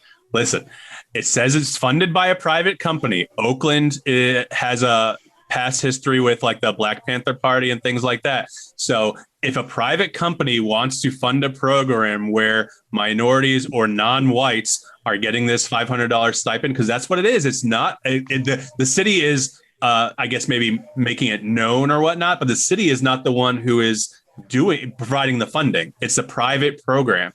And so that just goes back to, what rights does a private business have? I mean, this private business or this private program, they have the right to give the money to whoever they choose to. And in this case, yeah, you're right. It's these people who you said are impoverished families, but they can't be white. So this company has the right to discriminate by race, but the company that didn't want to bake a cake for a gay couple lost the case for $2 million. But it's not. You can't have it both ways. I don't think it's. They didn't want to provide a service. These people are actively saying you can't be white if we're going to help you. I think How is that okay? I'm not saying it's okay. What I'm saying is I think that it's more complicated than the fucking gay baker thing. It's the fact that it's not. It is. Listen, it's the fact that they're trying to help a certain section of the population, which are typically underfunded, I guess, but I don't know the percentage of white families out there that are impoverished. I don't know that. I didn't see that. But they are there. So why wouldn't they be worthy of help as well? Just because they're white? I don't know that it's not worthy. Again, I think it speaks to the fact that this private foundation wants to fund a certain segment of people. And I can't speak to why that is. I can only go off what I read. So if there was another corporation that came out and said, hey, we want to give some money to families that are poor, but they can't be black, do you think it'd be flying right now? That shit wouldn't fly. To me, that's the smell test. If you put a race into a statement, and if you want to change the race, and all of a sudden it becomes you're a racist because you changed it from white to black, or white to Hispanic, or black to Hispanic, whatever, or Asian, it's racist. No matter what, it's racist. And the fact that it's not being called out as that, and they're not being raked over the coals, bothers me, because why is it okay to be racist against a white person or sexist against a man? It's not okay no matter who it is. Yeah. It doesn't, racism doesn't say, hey, it's only against people who aren't white. sexism. Oh, it's okay if it's against a man. That's not how that works, and not how it should work. No. That bothers me for many reasons, but it's just bullshit that you're saying it's okay to be racist because it's against white people, or sexist because it's against them. It's bullshit. Yeah. I don't get that soapbox and give it to Vinnie. He's about to talk. Yeah, I don't think any arms. Sorry that I ranted for once, you motherfuckers. Yeah, exactly. That's a good rant too. It's great. I like the part, especially when you talked about cake, because now I want cake. So, you know what I'm saying? I want fucking cake now. Come on. I don't care if a gay guy cooks it. I'll take it. Anyway, that's not what it was. You know what it was, Vinnie, right? I know what it was. Jesus Christ. Like a gay guy cooking a cake. That sounds like we're back in the 80s. Doesn't matter. AIDS hysteria or something. You know, like that's crazy. What I was going to say is nobody's really going to raise a flag against people talking about the whites not having something. Especially the minorities who are receiving whatever it is, the $500 or whatever. They're certainly not going to be up in arms about, something racist against white people. But they should be. Yeah, you're probably right. But there's a lot of white people who, they you got that white guilt out there that, okay, you're taking something from us, but we've taken so much from other people that maybe it's not such a big deal, but I understand what you're saying. Yes. A race is a race. And if it's something against a particular race, it doesn't matter what they are. It's still racist. But like I said, it's just not going to be very popular with minorities to, be up in arms about white people having something taken from them. So for me, it's, it's across the board though. You can't, Black Lives Matter. Sure. But you can't get mad if someone says white lives matter then. Because why not? If it's okay. If it's okay to say one, it's okay to say the other. Yeah. Yeah. I can't imagine there being a white entertainment television, but black entertainment television is just fine. Yeah. Black Miss America is fine. I'm sure there's some racist group out there that hosts a white Miss America, but it's a racist group because they're hosting white Miss America. I mean, you're right. Yeah. It's the double standard about race bothers me. Yeah, well, like I said, it's that white guilt thing. There's a lot of it, and a lot of people have it, and they're not going to say anything about white people being slighted by in any way. To stand up and say, well, how come we're not getting this? And then it's thinking about how the minorities feel about our privilege. Our privileged lives. Not to say that we're all privileged. We got a lot of shit going on with white people too. But obviously, the only people that would have been involved in this is if they met the poverty requirements. Yeah, if they meet the poverty requirements, then they deserve the help. Right. I think they said, I don't know if it was the entire population of the area that they were looking at or just the impoverished population. It's only like 8% white, but then 8% of the people in the study could be white families getting some. Yeah, it should be anybody under that impoverished line. Yeah, should get it, whether they're white or not. Yeah. Absolutely, I agree. I think Mike's getting uncomfortable. We're having this talk now. He is. I disagree with your whole white lives matter bullshit because black people. Your whole white lives matters bullshit. No, it's true. Listen, everyone's life should matter. Yes, but the fact is that for over 400 or 500 years, black people have been downtrodden and systematically just fucked over and raked over the coals. And so, I don't disagree with that at all. No, like a white person saying white lives matter. Yeah, that is fucking a shitty thing to say because basically you're saying black people have it so much worse in this country because of the racist, because of our history. There's such a disproportionate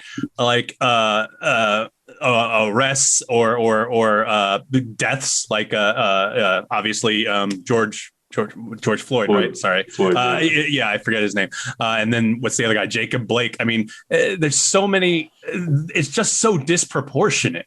And people, a lot of people like to point out, oh, well, those are the people who are committing the crimes. I don't think that's the case, man. Because we can go to the fact of the Atlanta Publix gun guy or the mass shooter in Atlanta that we talked about. That motherfucker was arrested without getting killed. You know what I mean? But a black guy maybe robs a pharmacy or George Floyd, a $20 counterfeit bill, gets choked out and killed by a police officer right out front of the shop. So there is something to it, man. Like, this country has such racist roots that it's just tough, man. Well, that's why I said nobody's going to be up in arms about white people, whether they're impoverished or not, not getting something, because all these other ethnicities and cultures have been just shit on for so long. So who cares if a white guy doesn't get $500? As long as the minorities are. Right. I'm pretty sure that impoverished guy isn't the one shitting on him. No, I'm sure, and I agree with I agree with that too. But I'm saying, in the public's eye, I don't see a lot of people getting upset about the white people not getting something that that maybe they think these other people deserve more so than the white people, even though they're poverty stricken and struggling to make ends meet. And I don't think the fact that a disproportionate, in your mind, Mike, amount of black people are killed makes it okay that white people matter less, I guess, is where my problem comes with it. It's not that they matter less. It's the fact that people. It is, though, if you say only one of those statements is okay. Because white lives matter is a reaction to Black Lives Matter, when Black Lives Matter is something that needs to be said to get it out there, to make people understand that it's not okay to kill a 14-year-old with a fucking cap gun. It's not okay to, you just shoot them, the fucking police, and that's the type of thing, or have police, like I said, kill George Floyd over a $20 counterfeit bill, with an illegal chokehold or knee hold or whatever they, did. That's the type of shit, man. Not just using deadly force when it doesn't need to be used. I mean, you had a guy up here get killed, and he was completely naked, and the cop shot him because he felt threatened. What was he being threatened by? The guy's completely naked, and no weapon on him. And what he was threatened by? I know exactly what he was threatened by. But what I'm saying is, he had an option. He didn't have to use deadly force. He had a taser with him. Yeah. Tase the guy. He's naked. Was he by himself?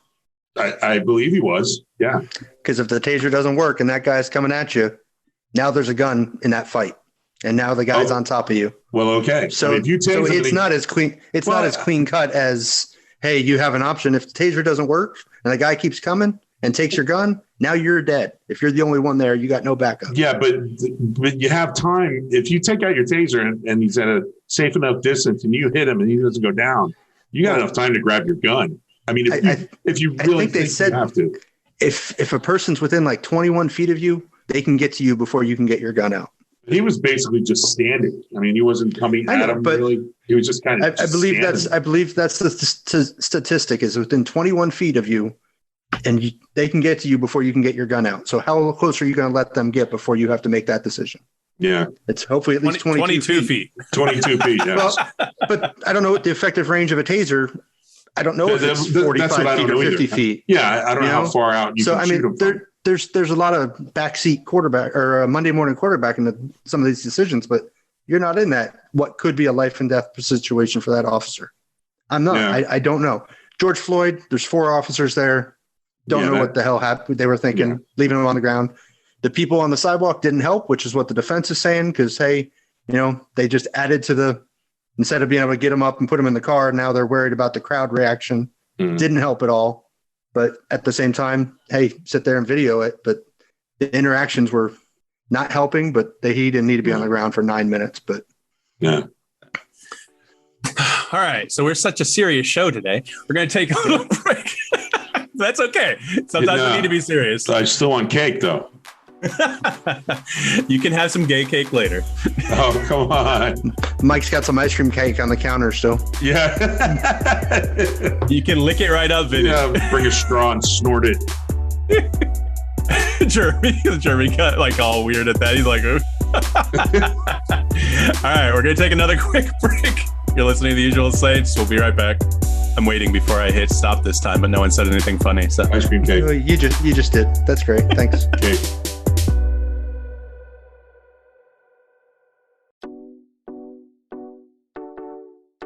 All right, right. Well, welcome back to the Usual Saints. I'm Mike D here with Jeremy and Vinnie. We're just rolling through our topic list, which have been piling and piling up. Mowing them down. Well, we've had so many great interviews. I mean, Zeb Wells, as I told Jeremy before you got here, Vinnie, that's our second most downloaded episode, most listened to episode. Yeah. Awesome. So. Yeah. Still for some reason, the last blockbuster, Grease Controversy and 3 Celebrity Crushes is our number one.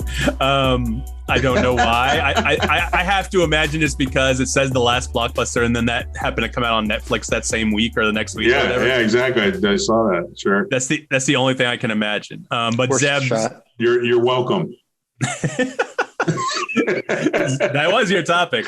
Zeb should be passing that this week. So I emailed him after the show. I didn't hear back from him. I also sent an Instagram message to Matt Steinrich, co-creator of Robot Chicken and Super Mansion and everything. I didn't hear back from him either, but I thanked him for the funny questions that he gave my cousin. So that we that we surprised Zeb with. So right. That's good.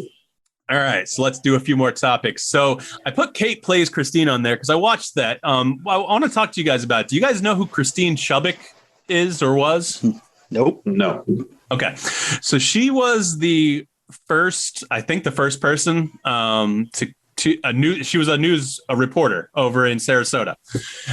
So she was the first person to kill herself live on TV. Wow. She wanted to, this was 1974. 1972. Wow. She disagreed with some of the tactics of the station, basically the whole blood and guts and, if it bleeds, it leads kind of thing. And she was anchoring a show and she wrote down something and she read it. She said, basically in what the direction the station's going, you're about to see something for the first time, an attempted suicide. Done. So this is before videotape. So, only one copy of the tape exists. The station owner had it. He died. His wife had it, but people kept asking her about it. She gave it to a lawyer group. I don't know that it will ever see the light of day. If you actually look online, you can see some fake ones. So a few years ago, not that you'd want to, but just so you guys are aware. I've never seen it. Theoretically, it doesn't exist anywhere except for with this legal group. So a few years ago, 2 movies were released about her life. One was not a fictionalized account, but a biographical, I guess. Yeah, biographical. Yeah. It starred Rebecca Hall, who's a pretty famous actress. She was actually in Godzilla versus Kong. I don't know if you guys watched that, but I did. So that was more of a story of the story of her life and what happened. And I'm pretty sure it went all the way up to her suicide and whatnot, and what drove her to it. It's a really sad story. She was 29, 30 years old. She was still a virgin. Wow. She was kind of socially awkward. She had some probably undiagnosed mental issues. I think she had depression and things like that. And so there were a lot of issues going on besides the work stuff. But so the fictionalized movie was pretty good. There's another one though that really weirded me out. That's the one I put on the list. Kate Plays Christine. So that one is basically a faux documentary of where you're following around this other actress called Kate. Her name's Kate Lynn Shield, I think. And she is basically preparing for the role of Christine in this movie that's actually never going to be made.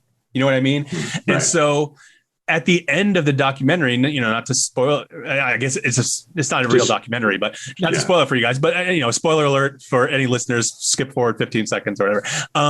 At the end, she's basically preparing for the gunshot, that she's testing out the gunshot. And they do this weird thing where she points it at the camera and she basically is scolding us for like wanting to see it or something like that. And so it was really a weird take for me to see that because I had no idea that was coming. I didn't know that about the movie. And so I don't want to say like, I understand what they're saying by saying that we're trying to look at this and we know what's going to happen and that's what we're waiting for. But at the same time, it went in a really odd direction that I felt was kind of tactless. I almost want to say, I don't know. It was just weird. But anyway, that's my whole Christine Chubbuck thing. So did they? I mean, did she actually commit suicide in the movie? Does this movie exist? Christine Chubbuck, the actual woman, did commit suicide. She did. Yes, that I know. But what about the actress? in Christine, the movie, not Kate Yes. plays Christine, but in Christine, yes, they did. That They was did. the fictionalized one, or Okay. whatever, not fictionalized, whatever you want to call it. All right. In the other one, yes, she actually does it, but she's wearing stuff like so, but Right. like I said, she gives the spiel beforehand. I It was just gotcha. weird to me. It was like because people suffer. We've talked several times on this episode already about suicide. Yeah. And absolutely. so people suffer from this. And I don't want to say they were making a mockery out of it. Obviously, they had a point behind what they were trying to do. It was just a really weird angle. You know what I mean? It's just And so they're trying to point out how morbid yeah. how morbid the public is, that they actually want to see that happen. Speaking of morbid, have either one of you ever watched The Faces of Death? Yeah, a long time ago. Yeah, a long time ago. Those are all fake. So like that's the thing. Like back when I'm a kid, I think they're all real, but they're not. There's at least one real death I've seen on video. I remember seeing it back in the day when it actually happened, and then Netflix did a documentary of it, and I was surprised that they showed the actual footage of an evil genius. Oh yeah, the pizza the bomb. guy with the neck bomb. Yeah. Oh wow. The documentary actually shows the footage of the guy's head being blown off. Yeah. Do they though? I forget. I thought they didn't show it. I thought they like cut past it or something. Okay. No, they actually show it. Wow. I mean, there's not a lot to see. You see an explosion and he falls over. That's about it. You don't see the head go flying or anything. No, because it's disintegrated anyway. Yeah. But I was surprised that they showed as much as they did on there. I thought it would cut away right before it happened or whatever. Yeah. I was surprised when it didn't. But I remember seeing that when it actually happened back in the day because Society is pretty morbid, man. They want to see that. They want to.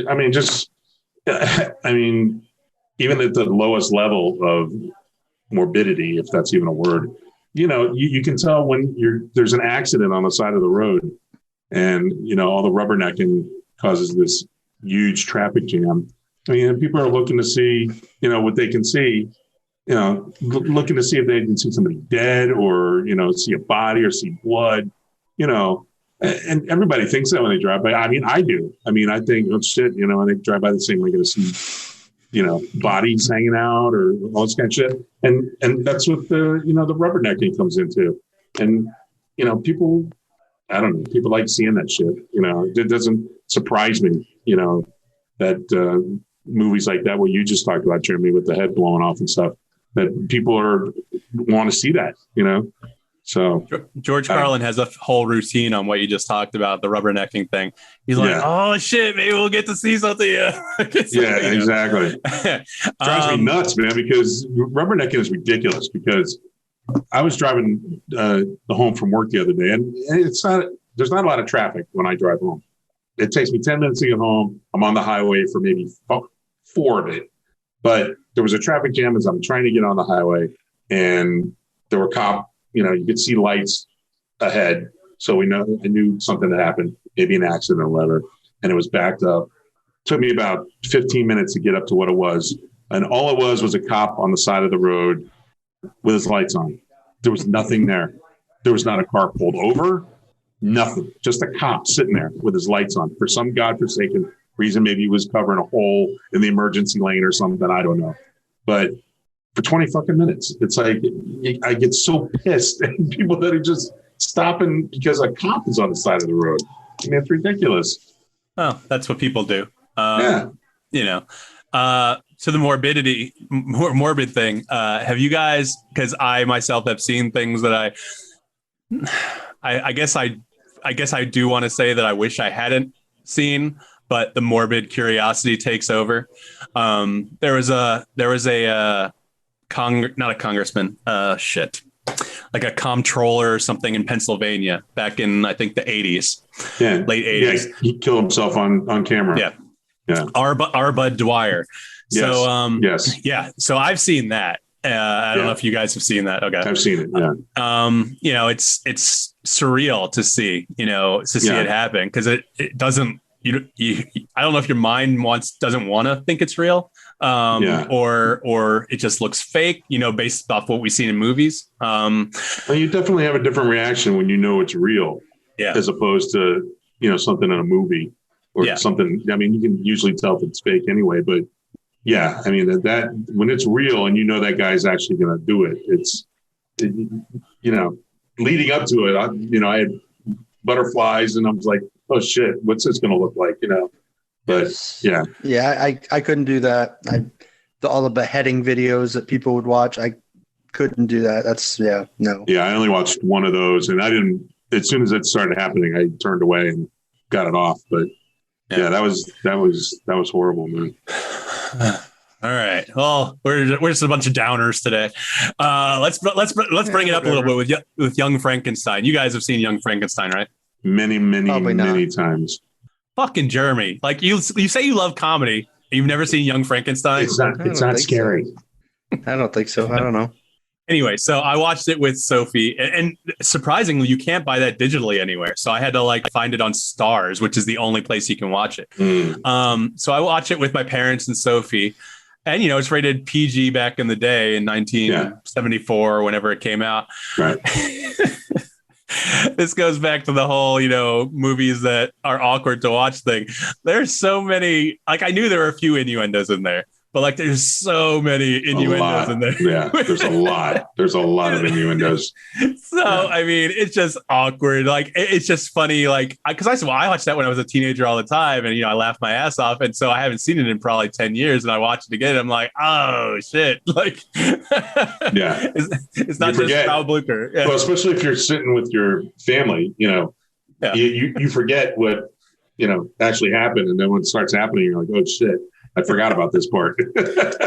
I still feel awkward watching sex scenes with my parents in a movie. Oh my God. It's been one or two times, and I'm like, eh. That's awful, man. It's awful doing that. But Howard talked about how his dad took him to see Barbarella, I think, back in the day. Barbarella, wow. And I guess that's just 2 hours of what's her name? Jane Fonda, whatever, running around. Running around in a fucking bikini. Yeah. Yeah. So I thought that was funny. But Young Frankenstein, I mean, that's comedic genius right there. And set aside the innuendo part, with your family and stuff. It's an amazing movie. Jeremy, that's your homework for the week. Fucking watch Bad Trip and Young Frankenstein. You can watch it on Stars. That's right. There you go. There you go. What's this Panera thing? It's not mine. Who put that on there? That's me. What's about? Well, a woman was working on a Panera Bread, and for some reason, one of the managers came up and asked her what kind of religion, she follows, and she told her that I don't know why she even told her, because it's none of their fucking business. They're not supposed to ask you things like that, but she told her that she was into paganism, and the management was like, oh, so all of a sudden her husband worked there too. The woman I'm talking about, the pagan, and paganism. It's just something outside of the regular realm of religions that you know of. It's naturalists. Yeah, naturalists, things like that. Yeah.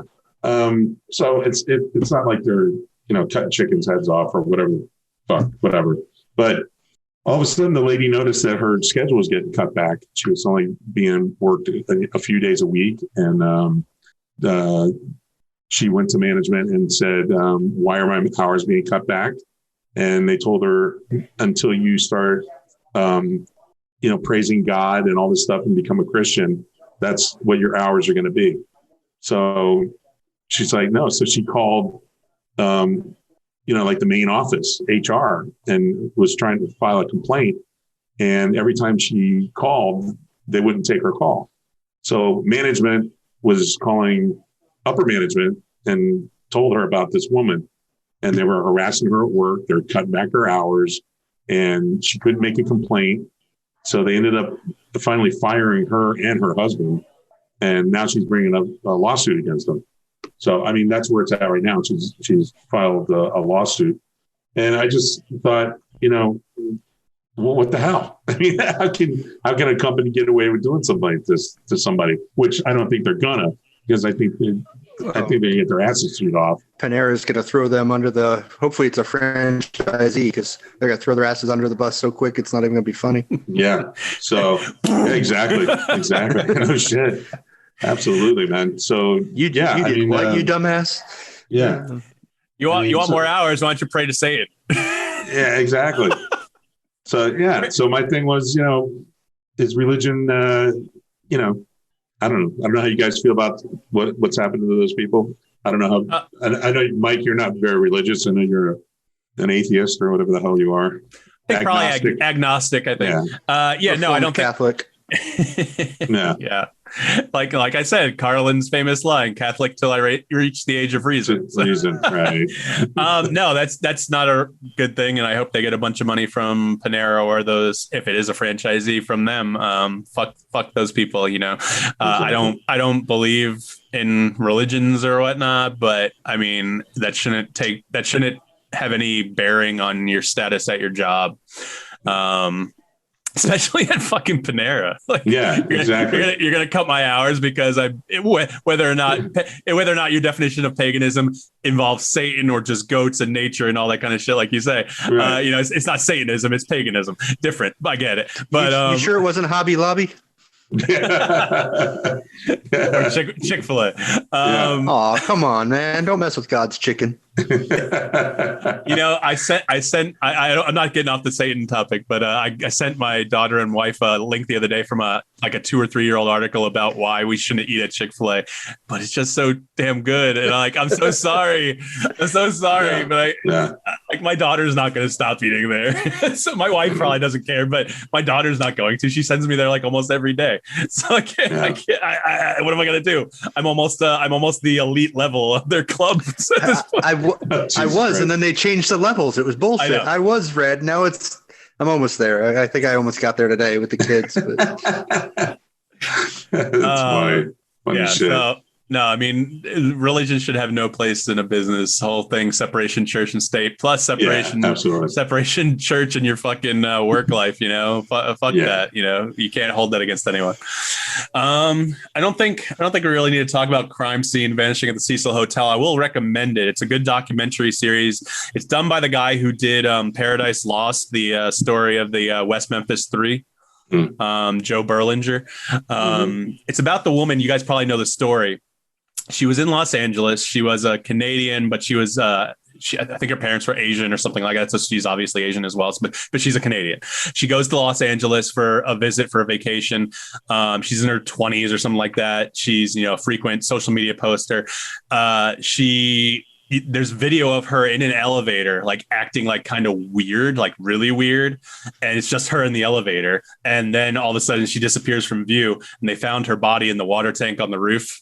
A few weeks later. Yes. I heard about this. Yes. It's really good and really kind of eye opening, because back then people thought it was a whole conspiracy theory. How could the cops have missed it? But the fact is the cops just didn't think to look in the water tanks until brown water started coming into the other guest rooms from the water tanks. So it's just I thought it was pretty well done. I wish there would have been something, not that I didn't know, because there was a lot of information in there that I didn't really know, but I guess I was hoping for more of something that would have surprised me, I guess. But it's still a good documentary to watch if you guys are into docs. I would check that out. What's this? Didn't I see something on there about the Mia and Woody Allen thing? Yeah, so I watched that because I've had a lot of downtime with COVID and everything. Allen versus FARROW on HBO, really well done. And that's one of the reasons I put that on there. So Jeremy was talking about Cuomo and everything.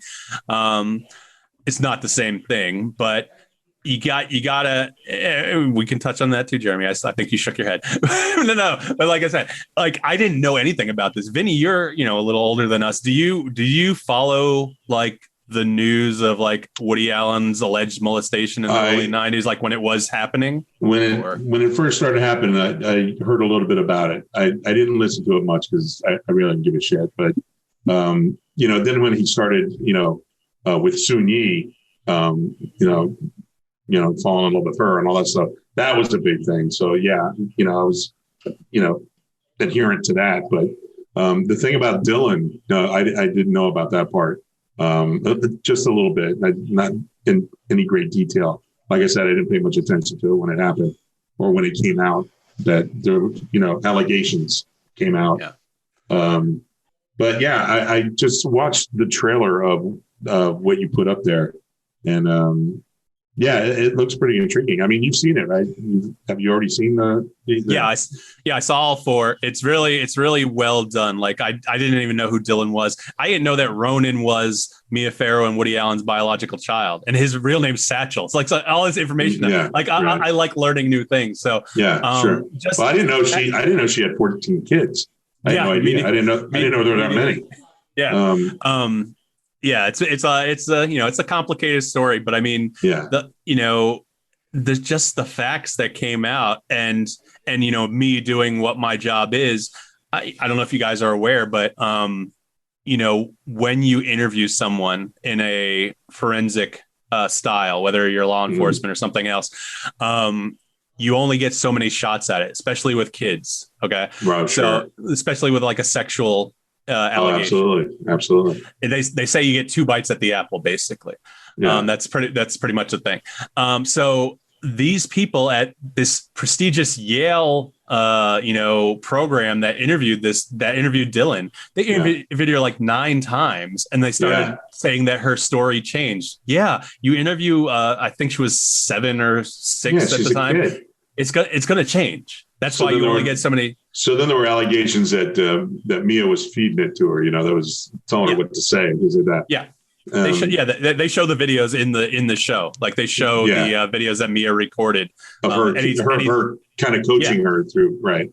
Yeah. And it's not even coaching. Like you can, because like I said, with my job, I know a little bit about coaching. You can tell when someone's being coached. Like she's not leading her. She's not asking her, not really yes or no questions. She's just kind of asking for elaboration, and whatever she's willing to talk about. And sometimes she doesn't want to talk. So it's just really well done. I didn't know all that. I only really knew the Soon Yi stuff. You know what I mean? And I didn't know that Mia Farrow found like a bunch of Polaroids next to a phone in Woody Allen of Soon Yi naked. Right. And I guess she was technically legal at the time. She's probably like 18, 19, but but still disgusting to her because, it's supposed to be their kid, So yes, so it's just it's a shame, like just the fact that the prosecution said that they think they had enough probable cause to go forward with it, but they didn't want to put Dylan through it because when they tried to talk to her at the time, it didn't seem like she was up to a trial.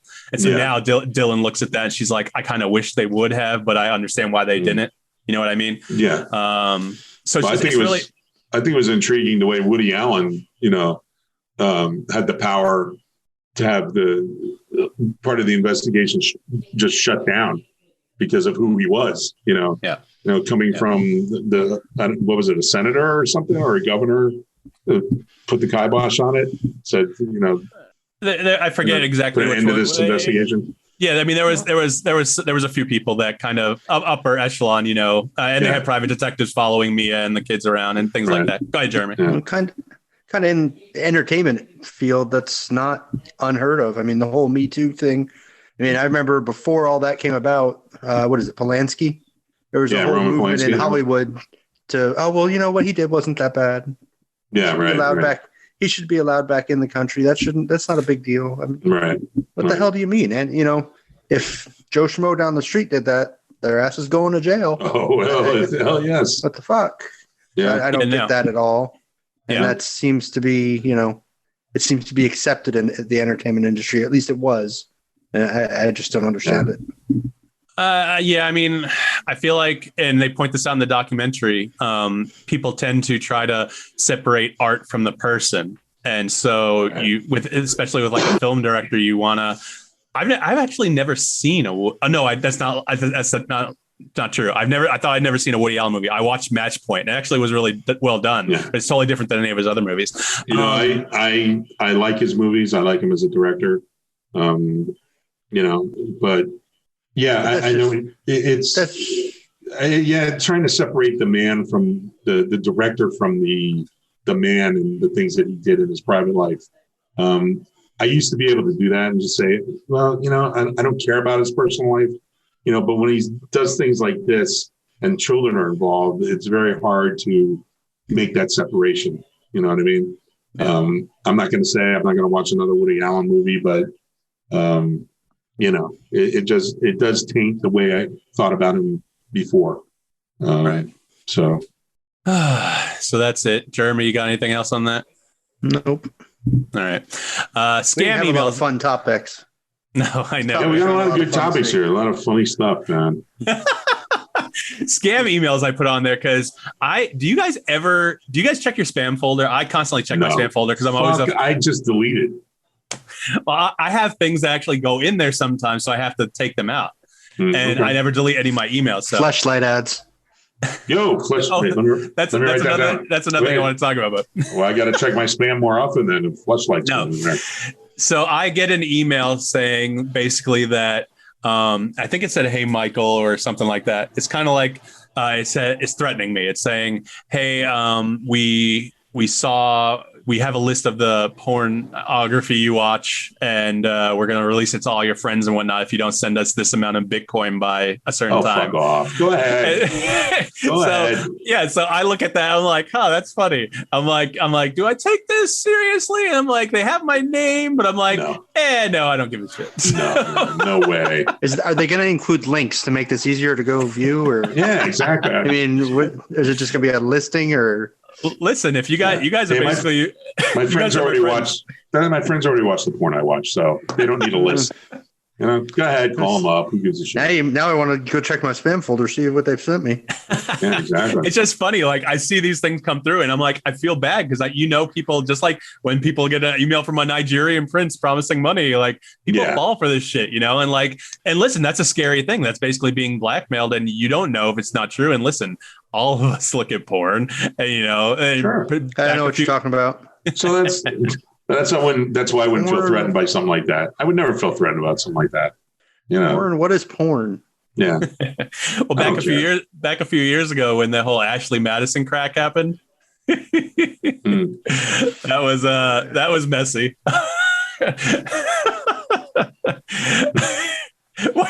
Jeremy's giving me a look. That was not good for people, I'd say. Yeah, probably not. Vinny, wasn't this your topic, the young women thing?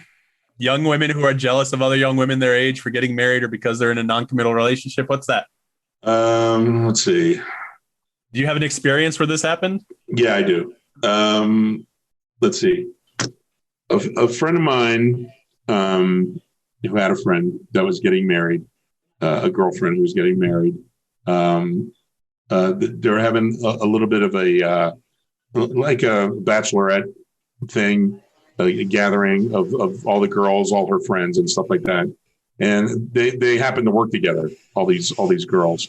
And the girl that was getting married, she was like in a management position or whatever. But anyway, the younger girl who has a live-in boyfriend and has for a few years, and the boyfriend's not making the turn to be committed, as far as engagement or marriage or anything like that.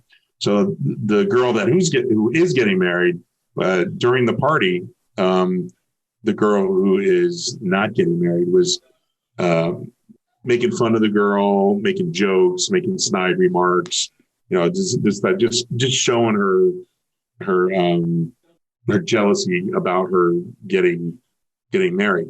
And I've seen this before, not even just from this one incident, where girls, are friends with the girls getting married, but they go out of their way to make them feel like shit for getting married and leaving them behind and leaving them with, say, a boyfriend who's not committal, or just that they're single and they've moved on to pursue their life as a married woman and blah, blah, blah, children, family, all this kind of stuff. So the younger girls, they may even be the same age, but they're young and they're jealous. So they go out after them, to try to make them feel bad for their success in finding a man and starting to pursue their life as a family, for a family. So I was just wondering if anybody had ever seen anything like that, or what do you think about the younger girls trying to maybe sabotage even the relationship just because they're jealous? I think I heard you say girls 13 times, but yeah, girls. So I don't know if I've actually seen it, but I can see where someone would be a little insecure about their place and want to kind of have an issue with their friends who are kind of moving on in life and feel like they're getting left behind. It's probably an insecurity thing. Sure. I feel that way about Jeremy, since he's been with Christine. I don't see him anymore. I don't get invited over. We invited you over twice in like the last 3 weeks, and you've gotten COVID both times. COVID. Motherfucker, when did you invite me over? Oh, you invited, that's right. You invited me over for cards or whatnot. But yeah, well, I did have my wife texted you yesterday about coming over, and you said you're still in quarantine for 5 days. No, she said we could go do an escape room to celebrate my birthday this week. And I'm like, yeah, that's fine if I test negative. And she's like, oh yeah, Chris will freak out. So listen, I'm just trying to. We were going to see if you guys wanted to do something, and you're still in quarantine. Listen, I'll give you COVID. Go fuck yourself. I'll make out with you. I'll lick your asshole. Same guy who made up his shoulders. Same guy who made up his shoulder surgery to not help me move. That's the show I'm looking for. Right. Oh my God. Regarding the young thing or whatnot, I listen, if people are doing that, they're not worth your time. Move on. You got to move on. I agree with that. Yeah. I mean, if they're going to do that to you now, I mean, imagine later on in life. I mean, I only have shit. I have a few friends, I have you two. Vinnie, you don't even fucking live in state. Jeremy doesn't live in town. Saint doesn't live in town. Yeah, he lives in Tampa. Sure.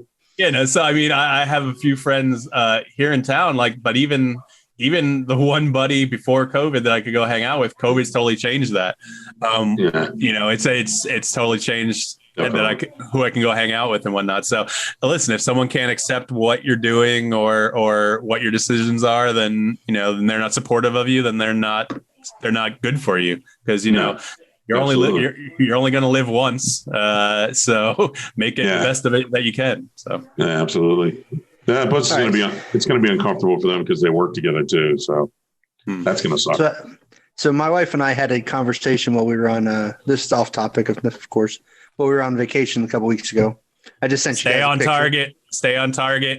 I just sent you guys a picture. Now I have an astigmatism, and I did not realize that for the longest time until very recently that the way I see lights is very, very different than what other people see. I see like starbursts coming out of every light. Okay, I see that. I see like the headlights and everything. Sure. I was just curious. I did not realize I was weird in this and that everybody didn't see those until it was pointed out to me, well, like a week and a half ago on vacation, that everyone else does not see this. Yeah, I don't see it like that. I don't see it like the photo on the left. I don't see starburst like that. Mike, you got anything? I don't think so. I mean, you're weird in general, so this doesn't surprise me. I appreciate that. Never claim different. No, I mean, I don't think I have an astigmatism. I'll tell you, my dad, this is on topic, but off topic. So my dad's, again, with my dad, his, he has his truck that he's had since 2001. He didn't know how to change the wiper blades on his truck. So instead of asking me or asking someone at Advanced Auto Parts to change the wiper blades for him, he literally let the wiper blades scratch his windshield to shit. Oh and so you literally can't drive that truck at night. And that's why I bring it up, because when I do try to drive it at night, like if I have to go pick something up at Lowe's or something, it's like it looks like the photos Jeremy says where I'm looking. It's like all blurry and like So if you guys squint at a light, you'll kind of see what I see all the time, because there'll be like little rays of light coming out of a light bulb. If you look at a bright light, like a singular point. I got you. You see when you squint, like it has like almost rays. I see that all the time. Are you just trying to make a squint on camera? Well, that works too. Well, are these both supposed to be the way you see it? No. Yeah, the one on the right is normal. Yeah, left is what I see. Left is what you see. Yeah, all the time. I don't know what I see. I'll have to go check it out when I go out. I don't think I see. You would notice. You would notice. That's actually pretty cool. I would feel like a superhero if I saw lights like that. Yeah. It's a problem when there's a lot of bright single point lights. Yeah, then there's a lot. Yeah. Yeah. Do we take a break at 11? I don't even remember. No. I don't know. Oh, y'all are like, I don't give a fuck. I don't know. We took I don't know. we took 2 or 3 already. You just want to Yeah. stick it up? Okay, let's stick with it. What? Go ahead. No, how many what do we got left? We got like some of these we already talked about. Yeah. so the mask mandate we talked about, right? Yes. Yeah, And the PR losing mistakes friends I of think we COVID? talked about. Mhm. Okay. We didn't talk about the going through old CDs and hard drives, so I bring that up because I had a whole bunch of CDs, just laying around. Jeremy knows what I'm talking about because I know he has the same thing. Probably still has them. I don't know if I do or not. The other day, during my 3-month hiatus from work with my shoulder, I bought a disc reader for which you don't see disc drives on computers anymore. So I bought one. And so I decided to look at some of these old discs that I had laying around. You had the door closed, right? Yeah. So there's a lot of stuff on there that, listen, it's a different age. Like we couldn't just pull up porn on the phone. How many videos of Heather Brooks were on there, Mike? There are a few, probably. Yeah, no, I did see a few of them. But what surprised me too, like I guess back in the day, like, and this is when downloading wasn't as easy as it is now. I found like hundreds of pictures of like Britney Spears and Jennifer Love Hewitt. Like why? And they're not naked or anything. Like why did I save all these? Like it's just so weird to me. You know what I mean? What was I thinking back then? You're creepy. I know, but Vinny, you still there? Yeah. All right. Yeah, I'm here. No, All I'm right. not. I'm not freezing up. You're You not are. creepy. No. See? It's not Vinny Me and this Mike time. are fine. You're freezing Mike up. are fine. Mike's freezing up. I've been good for Yeah. a while now. Thank you with my 1 gigabyte Comcast internet. I love that. Wait, Mike and Jeremy are both freezing up right now. It must be them. It is them. It's you guys. You guys are freezing up. This motherfucker. I can't tell if he's actually Yeah. frozen or not. You guys are I can't tell if he's just shitty waiting or frozen. Just sitting there with his mouth open, waiting to talk. Just sitting there. Vinny used up his broadband allotment for the month already. So yeah, it just amazed me to go No, through that man. stuff. There's no reason why that should be going like that. You gotta turn off all the other programs. Like I look good on this end. I don't know. I look good for me. Do you guys have you guys ever come across that issue where you stumble across some stuff you're like, what the fuck was I thinking? Whether it's porn or pictures or programs, like on my hard drives, I found a bunch of like just random folders and files, and if I couldn't identify what it was, I'm like, I'm not going to waste my time, and I scrapped it. You know what I mean? So, I haven't cleaned out a computer in a while, so Sometimes. probably would come across some shit that I was like, why do I have this? But I don't go on the computer much anymore since your phones can do so much. I don't I don't have any old computer shit. I mean, at work I have Oh. files, but I don't do like spreadsheet work and shit at the house most of the time. Don't write papers anymore. I'm sure I could fucking still find some papers I wrote for like high school and college if I really tried. I think I still have some stuff, but I think I went through all that stuff like last year, the past few years, I went through all that stuff and got rid of some stuff. So, You know, I'm missing the Dalai Lama is live on Facebook right now. You guys are making me miss that. oh well, I mean, we could end it if you really need to. We're clearing a bunch of stuff out, but His Holiness the Dalai Lama. What's he? He was, I want to see what he's talking about today. he was in another documentary I watched recently, The Vow, about the Nexium cult up in Albany. Is that the one with the girls from Smallville? Yeah, Allison Mack. Yeah, I watched that on. She had the other one involved for a while too. Kristen Crook. Yeah. Yeah. yeah. So that was interesting. I enjoyed that, and it's going to have a second season with the guy. Where was that? In Albany, New York. No. Where's the documentary? Oh, and it's on HBO. There's actually another one. There's another one on Stars. I forget what it's called. I think it's called Seduced, and it's from the daughter of an actress from Dynasty. I think her name's India Oxenberg. I think she produced that one. I didn't watch that one. I don't know if it's any good or not, but The Vow was pretty good. He's talking about morals and ethics today. Isn't that what he talks Probably about? not Isn't the that his same way thing? we do. Yeah. I don't see anything left on our list that we need to cover tonight. Oh, you're ending the show? We don't want to talk about... Well, March Madness is over, right? So we can't even do that fucking bracket not shit we were yet. going to do. there's well, we can still do some bracket shit later. It doesn't have to be today. Yeah, I know. I just thought it went along with March Madness when we talked about it. I didn't prepare a bracket. I don't know about you guys. Yeah, I give you guys homework. You don't do shit. I don't bracket. Did you do it? Did you do it, Mike? That's not the question.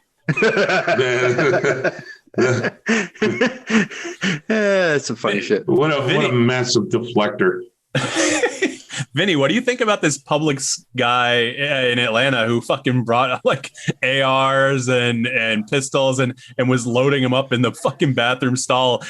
What would you think if you walked into the bathroom of a Publix, which you guys know they're not really that big, and you hear fucking guns being loaded, ammunition being put in, and I'd freak out. So, well, I'd tell him to flush before he left, for one thing. I'd go shop at Winn-Dixie that day. Exactly. Of course, I'm pressing 911 as I walk the fuck out of that store. But yeah, that would be kind of fucked up to walk in on. I don't know. Would you pull the fire alarm on your way out the door? Sure, why not? I guess. I mean, that could have been a really bad situation. But then again, that might alarm him and make him come out blazing. Yeah. So what did he say he was doing? Or I didn't read what he said he was doing, but I think the cops got there when he was still in the bathroom. So like he had body armor on and everything. Yeah, body armor. Like, so like there's fucking there's people out there, and I don't know, it's mental issues, just fucking I don't know what it is, but how the fuck did he get in there with all that shit without anybody seeing anything? I think he had it under a coat or something. Like, so I don't know if it was a trench coat or what. Well, maybe somebody was suspicious because obviously they caught him while he was still in the bathroom. So I guess somebody called him. Yeah. All right. I mean, we can cover the last few things if you guys want, or we can end it and leave those for next week. You think we need to have a few things for next week because we're not going to think of anything before the next That's show. right. Nah, something will come up. Something will happen. So this is I'm releasing, I guess I'll release this either tonight or tomorrow. So that way it's a timely show. And then we have the Ramanda Brockett. Oh my God. Bracket. I love her. Love going her. On Sunday. So she has a great personality.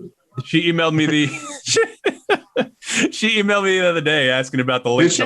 I'm like, we haven't forgotten about you. It's just we had some other interviews we put out first, and so you're scheduled to come out on the 4th. So you got to put her out, man. She's gonna bother already, you until it's literally scheduled and everything to go up on YouTube and on all the podcast streams, but just this Sunday at 10 p.m. So okay, that's cool. Yeah, so this will go up either tonight or tomorrow. Probably tomorrow. I'm feeling a little tired, so you look like shit too. She's very passionate. I do look like shit. I mean, I'm like sweaty and like I'm not feverish, but like it's this vaccine because I got my second dose the other day. And you need some therapy. You need some of that. I'm good if we don't hang out for a while. I told you I got my second dose. So theoretically, I have the natural immunity plus 2 doses. You need some dance therapy, man. Dance therapy. Help. All right. Anything else you guys want to touch before we leave? You put your left leg. You put your left leg behind your head. You put your left leg behind your head, and you try to lick your ass. Those are the moves that she's got going there. I can't reach. Call it the hump-a-dump. He's tried. Who hasn't tried? Jeremy, tell me you haven't tried. Jesus. Vinny, what, you liar. Vinny, you tried, right? Hey, everyone's tried. Trust me, if I could reach, I'd never leave the house. That's what I'm talking about. I would be in this house constantly. 700 pounds, licking my ass. That's a picture. That's a visual to go out on. There's our quote from this episode. There it is. Oh, yeah. Now I know where to go find it. All right. So if you guys want to get in touch, I'm going to make that my ringtone. 240-724-6877, theusualsaints.com. Find us on Instagram, Twitter, Facebook, The Usual Saints. Facebook group, The Usual Saints, LinkedIn, The fucking Usual Saints, The Usual Saints. I don't want to say The fucking Usual Saints. They won't be able to find us. I can't tell if Jeremy froze or if he's just, oh no. Okay. No, he's not present. So yeah, just go find us at theusualsaints.com. You can find everything. I always update on the main page. I update the latest interview. So right now Zeb's going to be up there for, I guess, until Ramanda comes up. On the interviews page, you can find all the interviews to see. A great personality. Shit, motherfucker. All All right, guys, reach out to us, usualsaints.com, Mike D at theusualsaints.com. Did I say usualsaints@gmail.com? We got so much You stuff. said Usual Saints about 17 times. Just go to theusualsaints.com and find all our information on there. There Too you much go. stuff. Too much stuff. All right. So for Jeremy and Vinny, this is Mike D with Jeremy's loud ass house in the background saying thanks for listening to the Usual Saints. Peace. Yeah, it is pretty loud. Yeah, it is fucking loud every day. What do you want every me to time. do? There's 3 other people that live here. What the hell you want me to do? You know, you can go like get muzzles for them, get a ball gag. It's not that. It's the TVs.